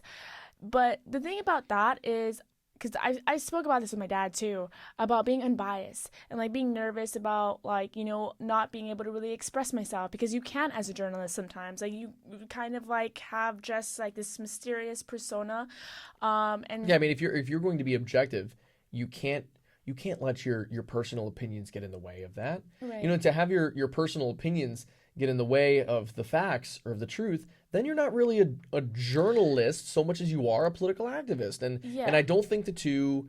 I don't think you can conflate the two. I don't think you can mix the two really, really well, Right. because then you're not really being objective. But that's the thing. And that's so what I was getting to was that when I was talking to my dad about being unbiased, and because I remember I wrote a story for The Charge, it was on Planned Parenthood event that they had hosting a burlesque performer to come speak on campus. And I wanted to cover that story just because I wanted just like different stories under my belt. And, you know, I when my dad read it, he was like, "Okay, you wrote the nice story. There wasn't really a lot of like investigative journalism there, but that's how you were taught to write." And he was like, "Why does Planned Parenthood have a lesbian there? Because obviously they don't want babies, right? And that is a fact. That is not wrong for you to say, like, Planned Parenthood." That would invite this lesbian speaker to come speak because they're advocating for anti-babies. Um, and just a little bit of insight of what I think when it comes to unbiased reporting, or to Nick Shirley for that point, is that my dad says sometimes when you get lost into the being so unbiased, you detract from the truth. He said there is a truth to every story, whether it's more left, whether it's more right. Sometimes you don't Yeah, because find a middle there are ground. such thing as objective facts, right? Like Exactly. there is truth, there is fact, and there is the opposite. There is a Exactly, but lie, I think right? I think what's happening today is that a lot of journalists are getting nervous with sharing the truth because of being unbiased. But like there is a truth to a certain side. Like I mean, if you go to an event and this is happening, sometimes if it's more of a leftist event, you're gonna see that the answers are more leaning towards that way or the other way or whatever the case may be. Um, and for Nick Shirley, maybe I would say that maybe he had the activist notion because again, he's on YouTube. He's on this platform. He's releasing a lot of his stuff on there. And what is YouTube really known for? Music or vlogging. But that's another thing is that, I don't think it's wrong for independent journalists or for people who are doing freelance to have like their own Instagram page or to have their own YouTube page of that sort, because that's why this is accessible to us. It's important to get, especially if you want to be a journalist or anyone of that nature, or even doing citizen journalism. I think it's important to get the facts out um, and just remain unbiased, but also truthful. Like, facts don't care about your feelings. Yeah, there we go. Ben Shapiro talking here. Yeah, they don't. And I just think that it's important to always showcase and highlight what is happening. And the more that people don't want you or want like someone like Nick Shirley to highlight that, it's because they're hiding something, or obviously highlighting Yeah, something that's the bad, truth that's wrong. the truth doesn't fear investigation. The truth doesn't fear questioning. The truth lies fear questioning, Right. because then the questioning and the investigation might uncover the lie. and reveal it as something that is not truthful, Mm-hmm. right? So that's why. Another thing, sorry, one more thing that I Oh, wanted go to get ahead. at was that another thing that I can see is like behind why people may not like Nick Shirley is the loss of empathy. As a journalist, you should be empathetic to people. You should, like sometimes you don't want to release a story or a certain photo of like maybe a baby just died. You're going to be obviously empathetic to the people or to their family or certain things like that you don't want to be releasing to the public. But when it's like a citizen journalist like Nick Shirley, for example, they have more availability for their freedom of speech because they're not tied down to any journalistic entity Hmm. of that nature. But I think that's where also it gets lost in translation from people that are watching his videos and can see like, okay, this guy doesn't really care about the people. He just wants to get his views up, or he just wants to speak on this matter because it's popular.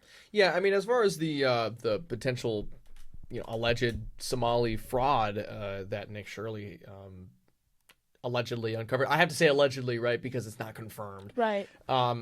So in regards to that, I don't really see the argument there, because he's referring to people who are exploiting the government, and government programs and taking tax dollars for fraudulent purposes, right? Right. So when it comes to empathy there, like I wouldn't worry so I much mean, I about would that, say more like on immigration, more on like Right. some videos that he Yeah. just, I would say overall, like not any like specific topic, but just like some of his content, maybe releasing like private video of, maybe immigrants living in New York City or on the floor or on the streets, or these people that he was obviously grabbing without permission. But then again, we live in America. We have the First Amendment right to be able Hmm. to do all of this. So I just think that it is wrong to implement anything in place that will stop you from posting. Like, I mean, it's so crazy Yeah, that freedom of the it press. is so wild to me that they want to do this. So they want to stop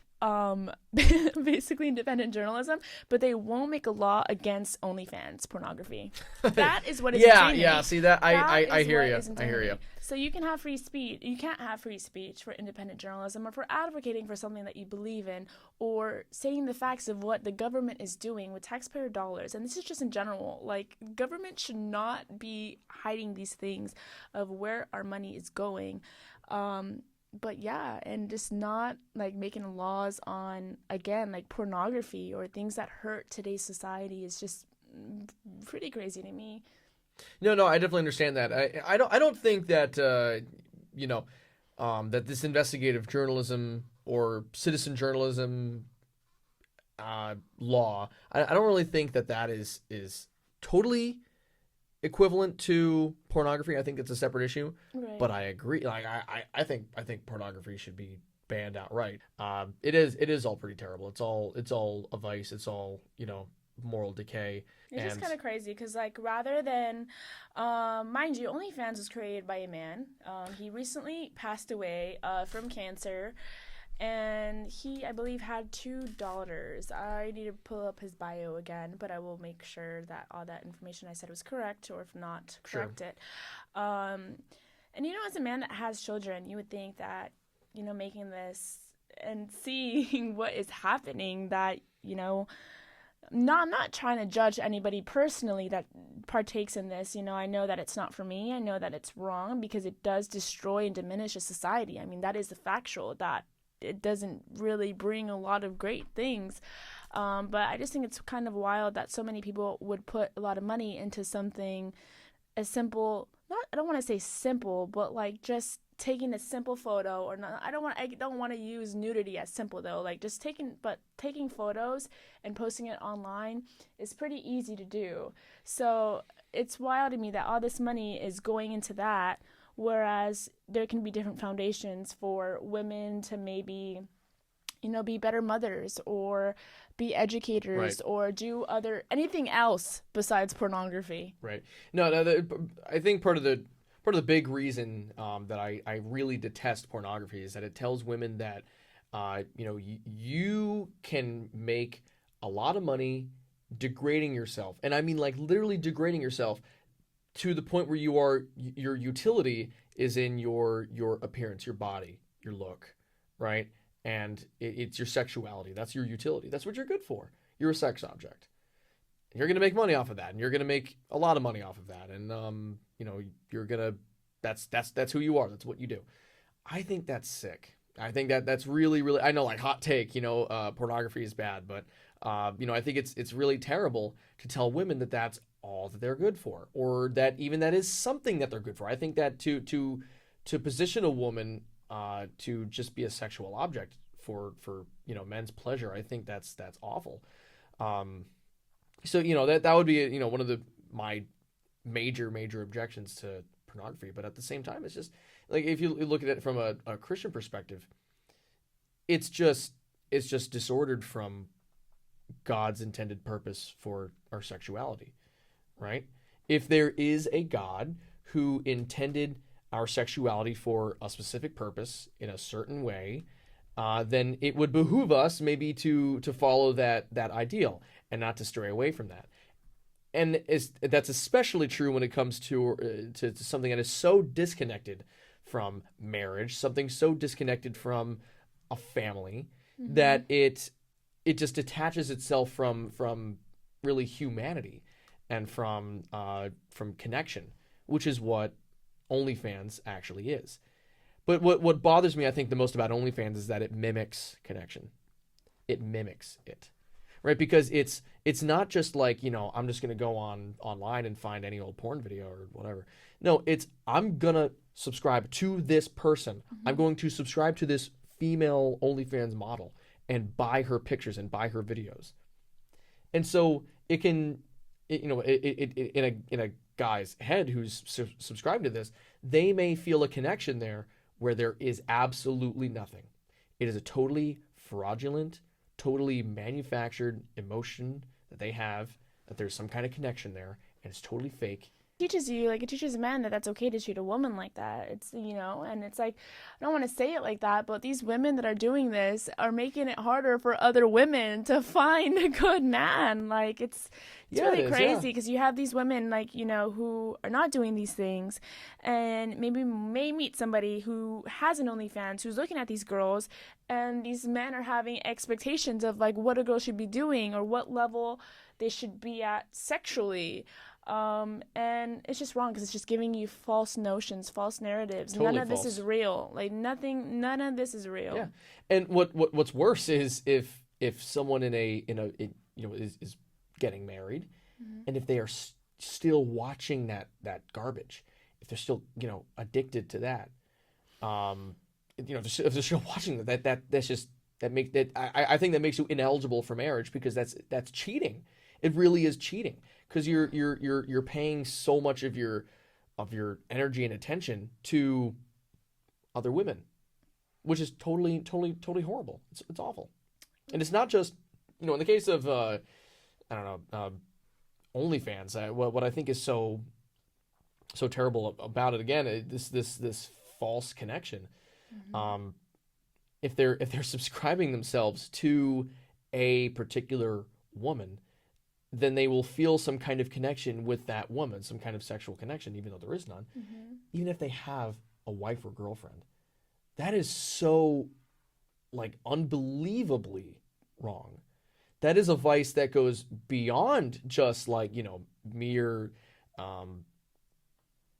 it just goes so far beyond it, whatever you can imagine. I think it's among the worst addictions or vices that a man can have, because it's more than just an addiction. By that point, you are morally degrading yourself to some scandalous adulterer. Yeah. Just goes around sleeping with anybody. And just to give a little bit of backstory of who we're talking about, now that I have my lovely Google friend here, it is OnlyFans owner Leonid Radvinsky, a Ukrainian American who passed away in March 2026 at age 43 from cancer. He had there's 4 children still alive, 4 children. His wife, Katie Chudnovsky, interesting, is a philanthropist, an attorney involved in medical research. That is interesting. I wonder what philanthropy She has. I Um, wonder, yeah. I really do. Interesting. Um, but going back to the questions, what are three? I mean, I may know a couple of these already, but what are three main values that hold importance in your everyday life? Three main values. Interesting that you asked that. We've covered so many of them. To say the things that I value in general. Uh, first I'd say is holiness. If holiness is the virtue that we should aim for, and holiness meaning in in the sense of how God is holy, His church is holy. It is unique. It is set apart. Um, then holiness for us would be to be set apart from the way of the world, right? Which is absolutely is a Christian moral virtue, and I'd say that that is the value by which all Christians should be orienting themselves, at least in terms of just values, because it is the Christian virtue that we aim for through sanctification. So that would definitely be the first one. I'd also say at the same time a kind of not total, but a kind of individualism. I respect greatly people who are their own person, right? Don't follow a trend because it's popular. Don't Don't follow the don't propaganda. yeah, don't follow the propaganda. Don't follow don't just follow the law because it's the law, right? Follow the law because it's true. Think about the things that you're doing to know who you are, and uh, let that in at least in part guide you. Um, that's why I say individualism, and I don't just mean some like I'm just gonna go do whatever I want. I still believe in morality, but I can respect very greatly people who are who think very deeply about what they do and who they are, and really understand who they are as a person, Right. right? That's where the individualism is. And I don't even mean, Question everything. there we go. I don't even mean that, to say like be selfish. No, I don't think that, because I don't think that individualism means that, every all your intentions should be selfish, or, No. everything that you do needs to be done for yourself in the name of self. I think that is um that is the philosophy of the left that leads to things like abortion, right? Like that's the kind of individualism that I do not respect, where it's I'm the main character. I'm Right. the center. I'm the guy. No, no, I no, think you're more not. individualism is more also like you giving yourself to people, because if you don't love yourself, you can't love anybody else. So I see it more as like you're focused on yourself, you're loving yourself so that you can give your best to other people. Yeah, You want to be enriched in Christ so you can evangelize and talk to others about Christ. You want to be yeah, doing yeah. these There we things for go. yourself so that you can be giving that greatness of Hmm. yourself to somebody else so that they can experience that. Yeah, there we go. See, that's another a thing about individualism and about being your own person, is so that if you can take the wisdom and knowledge of who you are, and Mm-hmm. take your own self understanding and give that to other people, right? Exactly. That's pretty much what you're talking about there, and that's part of the reason why I respect the individual so much. I'm also on the philosophical side. I'm also more of uh, a classical liberal, 19th century, 18th century liberal. So, and in that, in the core of that philosophy is the belief that the individual is the central um, operative unit in society, which is something I believe. Because of that, I respect the dignity and rights of the individual Right. to make their own choices. And what I don't respect is someone who just goes along with the trend, goes along with whatever is popular, or whatever is, um, it's just whatever is whatever everybody else is doing. Um, And I respect someone who makes their own free will choices for and by themselves, not in a selfish way, like without any respect to any other people, without any thought for other people, but with the understanding that it is a personal free will choice. That's something I respect So greatly. you think we do have free will choices and our life isn't just determined? Well, yeah. Oh, yeah. No. I mean, I think that I think that two things can be true, Coincide. right? Mm-hmm. I think that there's some kind of predestination. The Bible talks quite a bit about predestination, right? But we also have free will. Mm-hmm. So it's a strange thing that I haven't really figured out totally. You know, just Right. something I'm studying right now actually. Just the dynamic between predestination and what that even means. You know, like what because that carries a lot of baggage. But also that and free will. How do those two things coincide, right? Right. Okay.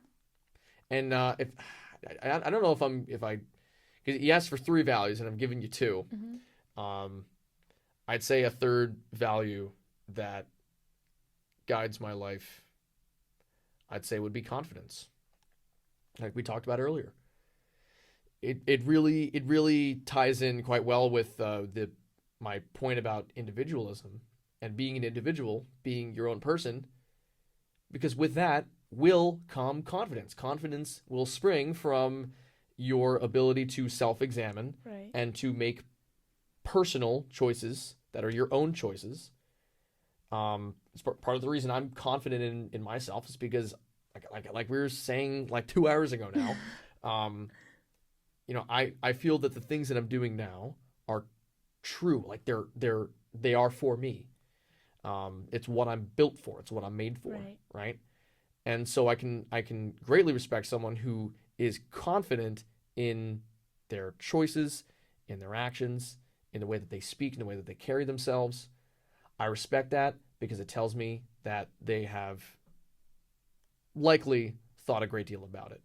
And if they Yeah. haven't thought a great deal about it, then it should be pretty obvious pretty quickly. But I can respect confidence as value to live by. It's just Exactly. being confident in the things that you're doing. Yeah, it's making your life like live with purpose. It's Mm-hmm. important to always have purpose, and even if like you struggle with confidence, I mean, also look at who you're surrounding yourself with. Look at who your peers are. Look at I know sometimes, I mean, granted, you had a great support system, or you have a great support system at home. I have a pretty great support system as well, and a lot of people don't have that, and sometimes that does make or break a person. But and what would you say for those people that maybe not have the support that maybe you and I have? Yeah, it's tough because not having a network of people to lift you up, it's extremely that's a difficult position to be in. And I feel for those who are out there who don't have that. What I can recommend is go to church. Go to church. I know, like it's like, all right, he's talking about religion again. Yeah, I am talking about religion because like religion isn't a bad thing. Like religion, if it is true and if it is done with the proper intentions to orient oneself towards a higher power or a higher state, depending on what you believe, that is a good thing. And if Christianity is true, and if Christ's church is the true church, then that is the best thing you can do for yourself is join a local church. I can recommend one of your I can recommend the Episcopal Church, like I said earlier. But just go to church. That's what I'll say. I'm not gonna force any one denomination or anything down your throat, but go to church. Find a community there because there is community there. You will gain a support system. At the churches that I've been to, there have been all manner of people, all kinds. I mean, people who are into engineering, who are engineers themselves, people who are tradesmen. This is where like there are business people there who are in finance. There are people who are in um, into management, business management, business owners. All kinds of people are there. No matter what you do or who you are, you will find your people at these places. You'll find them at churches, and you can build such a strong network. And not only is it just a strong network of people who relate to you on professional or personal levels, but you have one common root, and that is Jesus Christ, who is the center of our lives, and that is what holds us all together. His Holy Spirit holds us all together, and it's not about profession. It's not about your personal life. It's about one thing, and it's about Jesus Christ. That's it. That was beautiful. Thank you, Matt. And what is your advice to anyone pursuing their goals, their career goals to be specific, or aspirations of any hobby that they have? You need to think about what you're doing. You can't just go into something without a thought or without some idea, some plan of what you're doing. Without a vision for yourself, without a forethought of any kind, you're not going to know where to go. It's like walking in a dark forest with a blindfold on. You know, it's dark out, but you still have a blindfold on. Take the damn blindfold off, and it'll still be dark, right? But eventually, your eyes will adjust to the darkness, and you'll be able to navigate this forest a little bit better. Right. Mm-hmm. And eventually, the sun's going to come up, and you'll be able to see just fine, and you'll be able to get through to whatever destination you're trying to find. But if you keep the blindfold on, meaning by that, if you don't think about what it is that you're doing, and you don't have some kind of vision for yourself, it'll be many, many, many times more difficult to reach your destination, to reach your goals. If you don't even know what the goals are, that's even worse. If you don't know what the accomplishments are that you're shooting for, then of course you're not going to know where to go. Right. So you need to think about these things. And you think about how it is that you're going to get there. What can I do now to achieve my goals? You have to think about these things. You have to give it a lot of thought. And it goes even beyond just thought, right? Because I can think about whatever I want all day long, but without action, then I'm certainly not going to get anywhere. Exactly. So here's my thought on something like this. If a person is destined to do something very difficult, or even just moderately difficult, whatever it is, if you're destined to do something, then that means that you are also destined to do the hard work required to achieve it, right? Right. Because without the hard work that you or someone else will do to actually achieve those goals, then you won't, it just won't happen. You're not able, these dreams or accomplishments will not be realized without the hard work. So you can, cry and moan about all the, hard work that you have to do now to accomplish something. But if you feel deterred and you don't want to do it, you have to make a choice. Is this what I'm meant to do, or am I meant to do something else? If you're meant to do something, if you are destined to do it, then what is required for that? Meaning like what you are meant to do on the steps there, on the way there, is all the hard work and the discipline and the hard days that will come ahead in order to accomplish those goals. And if you don't want to do that hard work, if you don't feel like you're meant to do all that work, if you feel like it could be for nothing, then I guess you're not meant for that. I guess you're designed or destined for something else. And that's tough. But that is where discernment is required. That's where your thought is required. You need to decide for yourself if you are meant for this goal, if you're meant to work on it, work for it. And if you're not, then you're not. And that's something that everybody has to wrestle with as they search for their purpose. Thank you for that. Of course, my pleasure. Very outspoken. Yeah, I try. A wise man once told me it's difficult but not impossible. So then there you go. There you have it. And you said that you brought something in the studio. Yeah, no, I actually did. I brought a couple things. Ooh. So I want to see. there. All right, so there's one thing that has to do. There's one thing that has to do with wrestling, and one thing that has to do with religion. Ooh. Since we talked about the Episcopal Church earlier, so which one would you like to see?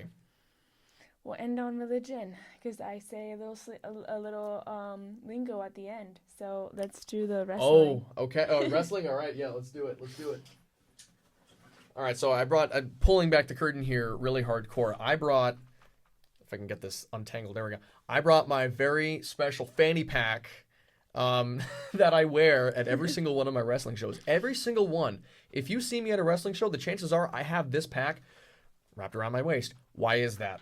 Because in here, I have the essential tool. Note cards.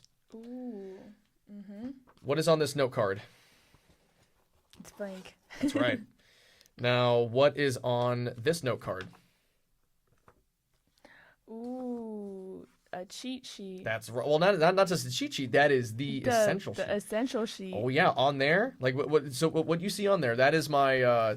It's kind of hard to see. There we go. There we go. There we go. Yeah. So that is a card from one of my wrestling shows. Which one is this? This is the. Right. Yeah. This is the. You the main write event. like an engineer. Yeah. Pretty much here. Yeah. So I use these match cards as like the essential tool to pretty much to do announcing. Right. So obviously on a more professional level, guys who do this full time, they have all this information for the company that they work for in their heads, and they don't really need those cards. Even then, sometimes they do. Like Justin Roberts in the ring, he has little cards. Right. And he works for All Elite Wrestling. He's one of the greatest wrestling announcers ever. I'm not ashamed of using these cards at all. But what's on here is extremely important. This is everything I need to know. At the top, it has the type of match that it is. I know what number match it is. I know that this is the 10th match on the show. I also know that it's the main event. And so I know that when I get up there and introduce the match, I say the following contest is set for one fall. I also have to say that this is the main event of the evening. That gets the crowd going wild. They're like, this is the big one. This is what we're here for, right? It's the main event. Right? So, what does that sound like? You should give us a little. Ooh, that. We'll get there at the end. All right. How about this? At the very end, although I've been talking for like 2 hours, so my voice is kind of like shot right now. I'll give you a little presentation. Cool. But after I'd introduced the show, I go from here to here. I read this first competitor, all of his information, and then the second competitor. So I'll read from Barrio Abrero Santurce, weighing in at 200 pounds. He is one half of Alexion, El Despiadado Riviero Rivas. That's what I'll do. And that is incredible. That's not the whole thing. I am holding back right now. Okay. No, I can tell. I can tell. So I'll read that, and then I'll go with the second guy and his opponent from Ponce, Puerto Rico, weighing in at 235 pounds, and so on and so forth. Right. So these are the literally essential cards. I use these for everything. As you can see, though. Oh my god. I've got a lot in here. Now this is just from like 3 shows. All of these for free for just 3 shows. Yeah, 3. Wow. Maybe 4. Yeah. It's either 3 or 4 shows. You need to have like a memory box of all of them, like just piled up until you get to WWE level, and you're like, so these are that all would the be note cool. cards. Some of them I hold on to just for like sentimental value. Most of them go in the trash. But the reason that they go in the trash is because I take all of the information on these cards, I save them, and then I take all the information and I put them in a spreadsheet that I have of every wrestler I've ever worked with. Wow. Yep. Organized. So that way, when I work with these wrestlers again, I don't have to go and ask them again for their information. I've worked with like 200 guys. Now I don't have to go and ask each one of these 200 guys again, hey, what's your weight? What's your hometown? How do you want me to announce you? I can just know it, have it in my database, and put it on the sheets. and maybe check with them later on if I really wanted to. But if I already have the information, then there's not really much of a conversation to be had. It's just like them verifying that that's how they want to be introduced. Right. Right? So it's just a really clean way of managing all that. But what is also in here, very, very important stuff. First of all, Dayquil. If I get sick at a show, Oh my god. which is possible, it's happened before, right? Then I'm going to feel like garbage. But if I take one of these, I'm not going to feel as terrible. I'll still feel pretty awful, but not as bad. Probably the most important thing in here, honey. honey. For your voice. Yep, that's right. I don't know if it's going to focus, but yeah. You can see it. I think you get I think you believe me, right? It's honey. The reason for that is that raw honey is so helpful when my voice is starting to die, which is kind of how I feel right now. Like I've been talking. So like for you 2 feel hours like you're now. dying, and then you just drink the honey, and then instantly better. Drink the honey. Usually I'll put it in with some hot water that I can get at the venue, which is huge. Like hot water again is also really big. So just in general, like at these shows, I'll be chugging water. I will be literally like I will. This is about a liter right here, maybe a liter and a half. I'll go through like three containers worth like this of water. So much water in a single show. Yeah. That is incredible. Keeping your throat moisturized. Such a funny sentence. Keeping your vocal cords hydrated, is a better way to put it, is huge. It really is huge because look, without moisture, without hydration, it's just gonna get all dry and sound like shit. It's just not gonna sound good at all. Were you ever like a theater kid in high school? Nope. Wow. Well, interestingly enough, in high school, I was the MC for 2 years of my school's talent show. Makes sense, right? Makes sense. Okay. I knew you were some sort of weirdo in high school. A little bit. I was a different kind of weirdo though. I was an ROTC weirdo. Ooh, nice. Yeah. America. Yeah. NJROTC. I was the CO. Let's go. Nice. That was a lot of fun. Okay. Everything makes sense now of what led you to here where you are now at UCF. Yeah, that was one of the big leadership positions that I had in high school was as the commanding officer of my JROTC unit. That gave me a whole lot of confidence in myself and my ability to speak to other people because I had to. My nature as the leader was to address the younger students, the younger cadets, right? Mm-hmm. Yeah, exactly. So that was a pretty big thing for me in my upbringing as a leader was just being able to speak to people, right? It's huge. It's huge. It really is an essential. I did forget to ask this question earlier on, but you mentioned that you had a great support system, but does anybody else in your family have great public speaking capabilities? Are you just like the unique one, black sheep of the family? It's funny that you asked that because my mom right now, she's watching this, I'm sure, and she is like pumping her fist in the air. She's like, "This is my time," because she has a master's degree in communication. Wow. She used to teach public speaking at university. That's incredible. I need to interview her. Oh, she's awesome. She is awesome, and she can talk for ages. She's great to talk to. So honestly, I'll connect you two. I'll connect you two, and then you can interview my mother. Hi, Mom. We'll start a mom segment. Yeah. I like that. I like that. Yeah. So yeah, she's awesome. She taught me public speaking, not even through any formal means. Like I was never formally taught in public speaking, but if you know my mom, if you know how she is, and you listen to her talk, it just makes so much sense. It's like, of course I'm gonna be good with public speaking with a mom like my mother. I don't know how else to explain it. She just is. She is that way. She just is a great public speaker. That's awesome. Yeah, no, she's really great, and so I owe a lot of my ability to speak to her, definitely. Wow, that's nice, really incredible. And so, do you look like your mom too, or more like your dad? Do I look like? Who do you look more like, your mom or your dad? All right, tough. I think I look more like my mom. Okay. But I don't really know. I don't really think I look explicitly like either of my parents. Okay. But if I had to choose, it would be my mom. Yeah. Nice. If you look at a picture of my grandfather, and I don't know, maybe I'll send you a picture of my grandfather so you can put it up here. Right. I think I look more like my grandfather than I do either of my parents. Wow. When my Oh grandfather my was gosh, young. we have to Yeah. get that photo up now. Yeah.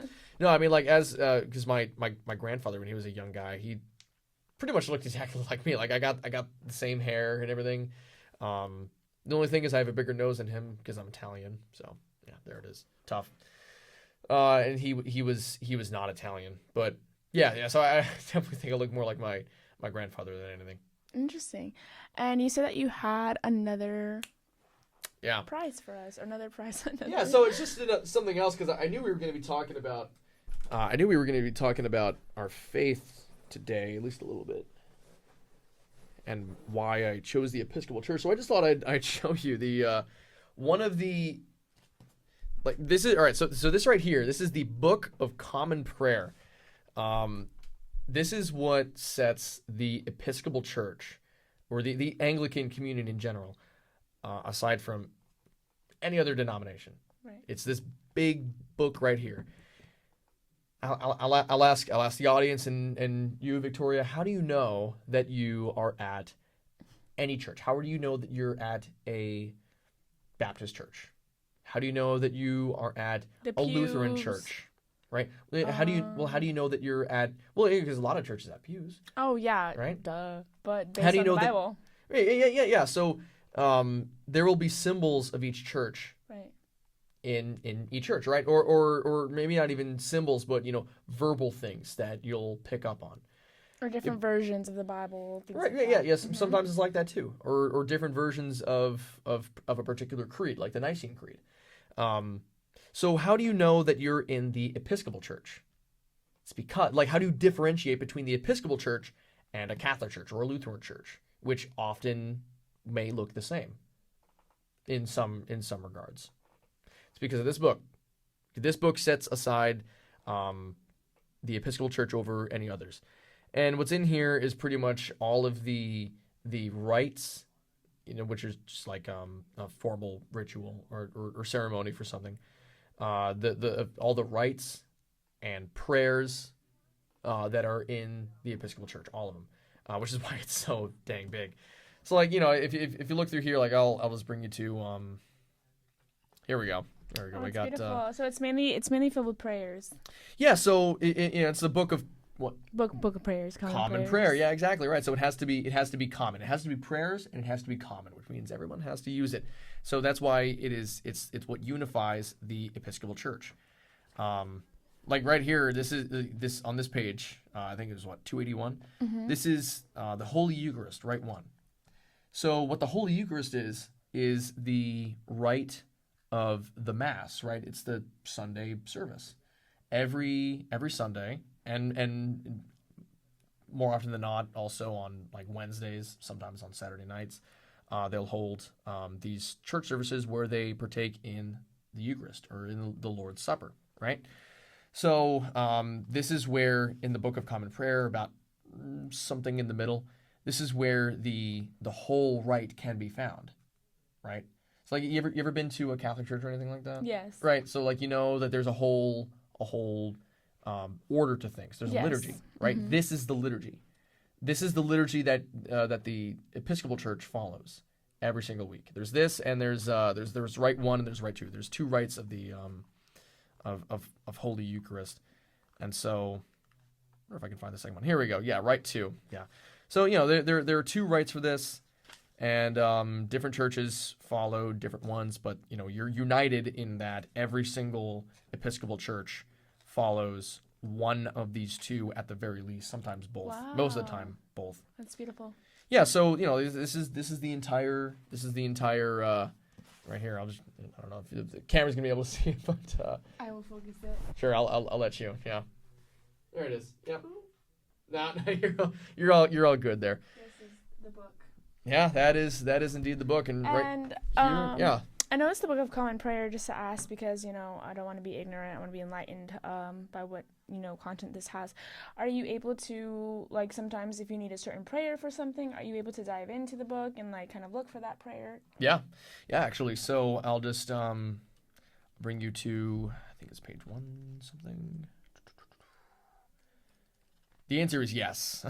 The answer is indeed yes. So here in at page 117, I've got daily devotions for individuals Daily and families. Yeah. So devos. and this is just like a basic guideline Okay. for prayers in the morning, in midday, at Wow, that's noon, in nice. the evening, in the early afternoon, something like that. So a time, it gives you times to say a prayer and what to pray, Right. right? Like it doesn't have to be the same every single time. Like this just gives one morning prayer, And it's also but good it gives because a format. It gives a yeah, structure. exactly. It That's what tells I you was what. about. Yeah. That's what I was about to say. It gives you like a basis of structure, like you just said, of like for those that may not know how to pray.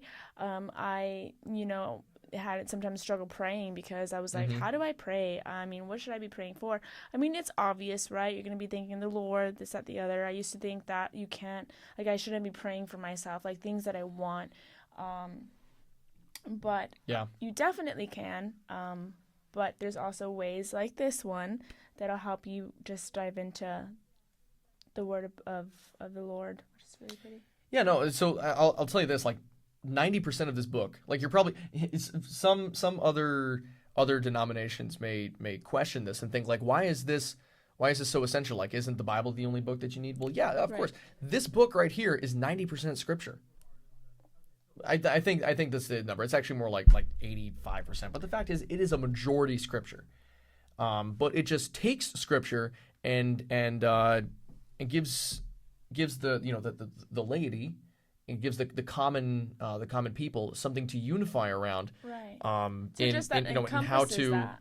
Yeah, yeah. It takes so much of scripture, and tells you how to. It at least gives a suggestion of how to pray with it, Right. right? Like in here, I think is every single psalm. Like in this book Oh. is every single psalm. It I think it's yeah right here, yeah. So I just opened up like to some random page, and it's the Psalter. It's a huge part of the book. It's like all the rest of this is all just the Psalms of the Bible. And yeah, it uses a lot of scripture, for various liturgies and various rites, because scripture is our ultimate authority. This book is not like, it's not infallible, you know. It was originally written by Thomas Cranmer in the during the English Reformation a long time ago. Right. And who is Thomas Cranmer? He's not infallible. This book is not infallible. It's not essential for your faith. It's essential for That's the how you say it, English Thomas church. Cranmer, because I've heard about him. I thought it Yeah. was Thomas Kramer. My apologies. No, you're fine. It's Cranmer. It's whatever. Honestly, this book is essential for to establish the Anglican Church or the Episcopal Church, because it actually provides the rights and regular services for the church, including the ordination of bishops and priests and deacons. All of that can be found right in here. So like you want to ask me like, why the Episcopal Church, Matt? Right. Part of that, again, maybe this comes into the history and the church structure, Right. but there's so much beauty and just great stuff in this book. I've like, obviously there's a lot to dive into here. It's a pretty thick book, No, but yeah, it is. It has a prayer for all of your problems. yeah, no, it has a lot. And Have a problem? Dive into the Book of Common there Prayer. we go. Yeah, the Anglican Book of Common Prayer. I'll just show you, like, in the morning prayer. I think this is really, really beautiful. Actually, it's from Psalm 51. Open my lips, O Lord, and my mouth shall proclaim your praise. Create in me a new heart, O God, and renew a right spirit within me. Cast me not away from your presence, and take not your Holy Spirit from me. Give me the joy of your saving help again, and sustain me with your bountiful Spirit. Glory to the Father, and to the Son, and to the Holy Spirit, as it was in the beginning, is now, and will be forever. Amen. Amen. So it takes from one of the Psalms and turns it into an opening prayer for your morning, and it goes into a brief reading from Scripture from 1 Peter, chapter 1, verse 3. And again, like this is just a structure. If you want to read more, if you want to read something different, go for it. This is just a basic structure for Right. for your morning prayer. I like that it has like the reading following the prayer. That's really good because like if it's a prayer for you need something specific to your day, Yeah. and you have a reading followed by that, dive into the book of the Lord. I mean, this is just like a recommendation for how Right. how to open your day is just with a reading from Scripture and a prayer from one of the Psalms. But it also says like right here it says in the italics, right? Again, people at home are probably wondering like, what is he talking about? You can't even see it because of the camera. Don't worry about it. So let me just show really quick. Yeah, sure. So this is the structure. Oh, wait. This is the structure of the book. We have the prayer, a reading, the collect. What is that? The collect. So I'll explain that. Okay. Yeah, so a collect is itself a kind of structured prayer. I'm forgetting the exact history of collects, but a lot of them were written by Thomas Cranmer, the original Book of Common Prayer. So a lot of the collects, which again are just structured set prayers, right? A lot of them were like they can be traced back to Thomas Cranmer's original pen, right? And this one here it says. It instructs to say this right after the Lord's Prayer. It says, Lord God, Almighty and our everlasting Father, you have brought us in safety to this new day. Preserve us with your mighty power, that we may not fall into sin, nor be overcome by adversity. And in all we do, direct us to the fulfilling of your purpose, through Jesus Christ our Lord. Amen. Beautiful. And all the collects are like that. I mean, there's one here in in at the noontime prayer. Right. There's several beautiful collects and prayers in the rite of the Holy Eucharist, which I actually just opened up to. And it's really beautiful stuff. That's awesome, Matt. Yeah. Thank you so much for sharing. Yeah. that. So I just thought I'd bring this up because I knew we were going to be talking about our faith and Right. about all that, and I've been diving really deep into the Anglican Communion. And for those who maybe don't know what it is, I just thought I'd show like this is one of the essentials right here. Like this is what Highlight and showcase. this is what unites and not even just what unites the Episcopal Church. Obviously it is a uniting factor. What I want to be very clear about this.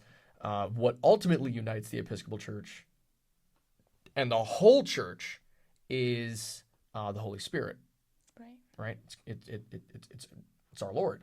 But in terms of the ecclesiology of the church and the rites and rituals of the church, ordinations, stuff like that, all of it is in this book. All Incredible. of it. So, yeah, there it is. There's the Book of Common Prayer.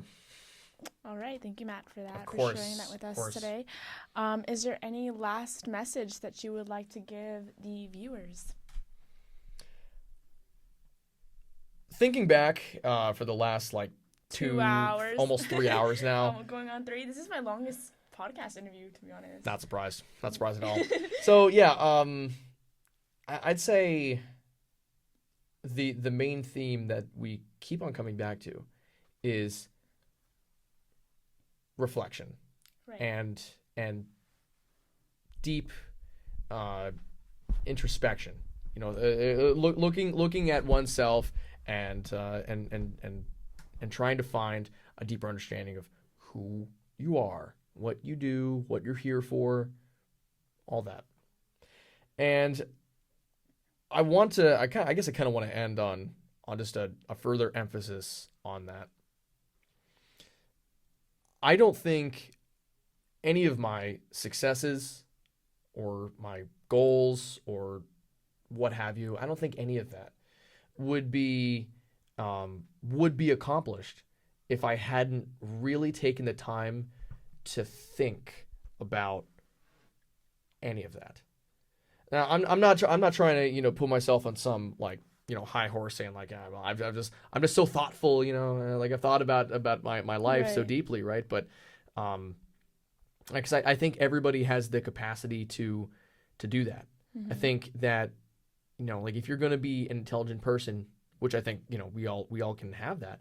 I think it's necessary. It's necessary that you take the time to consider your life and what you really want to do with it. What do you value? Right, what you want to leave behind, what Yeah. mark you want to leave behind. Yeah, exactly. And it's Yeah. like that, and that's the thing, and not to shade, for example, just because like the type of legacy you want to leave behind. I remember Daily Mail, they posted something of Leonard Radvinsky, or not necessarily Daily Mail's publication, but they, I guess, reposted on Instagram a tweet that was made from somebody who, I don't want to say he made fun of his death because he didn't, but he was making a remark on this guy, this OnlyFans owner, Leonard Radvinsky, who died.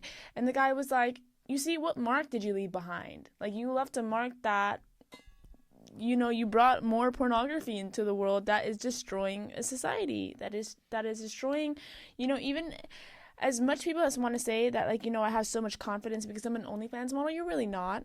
That's not showing that you have confidence. It's just showing that you're easily accessible.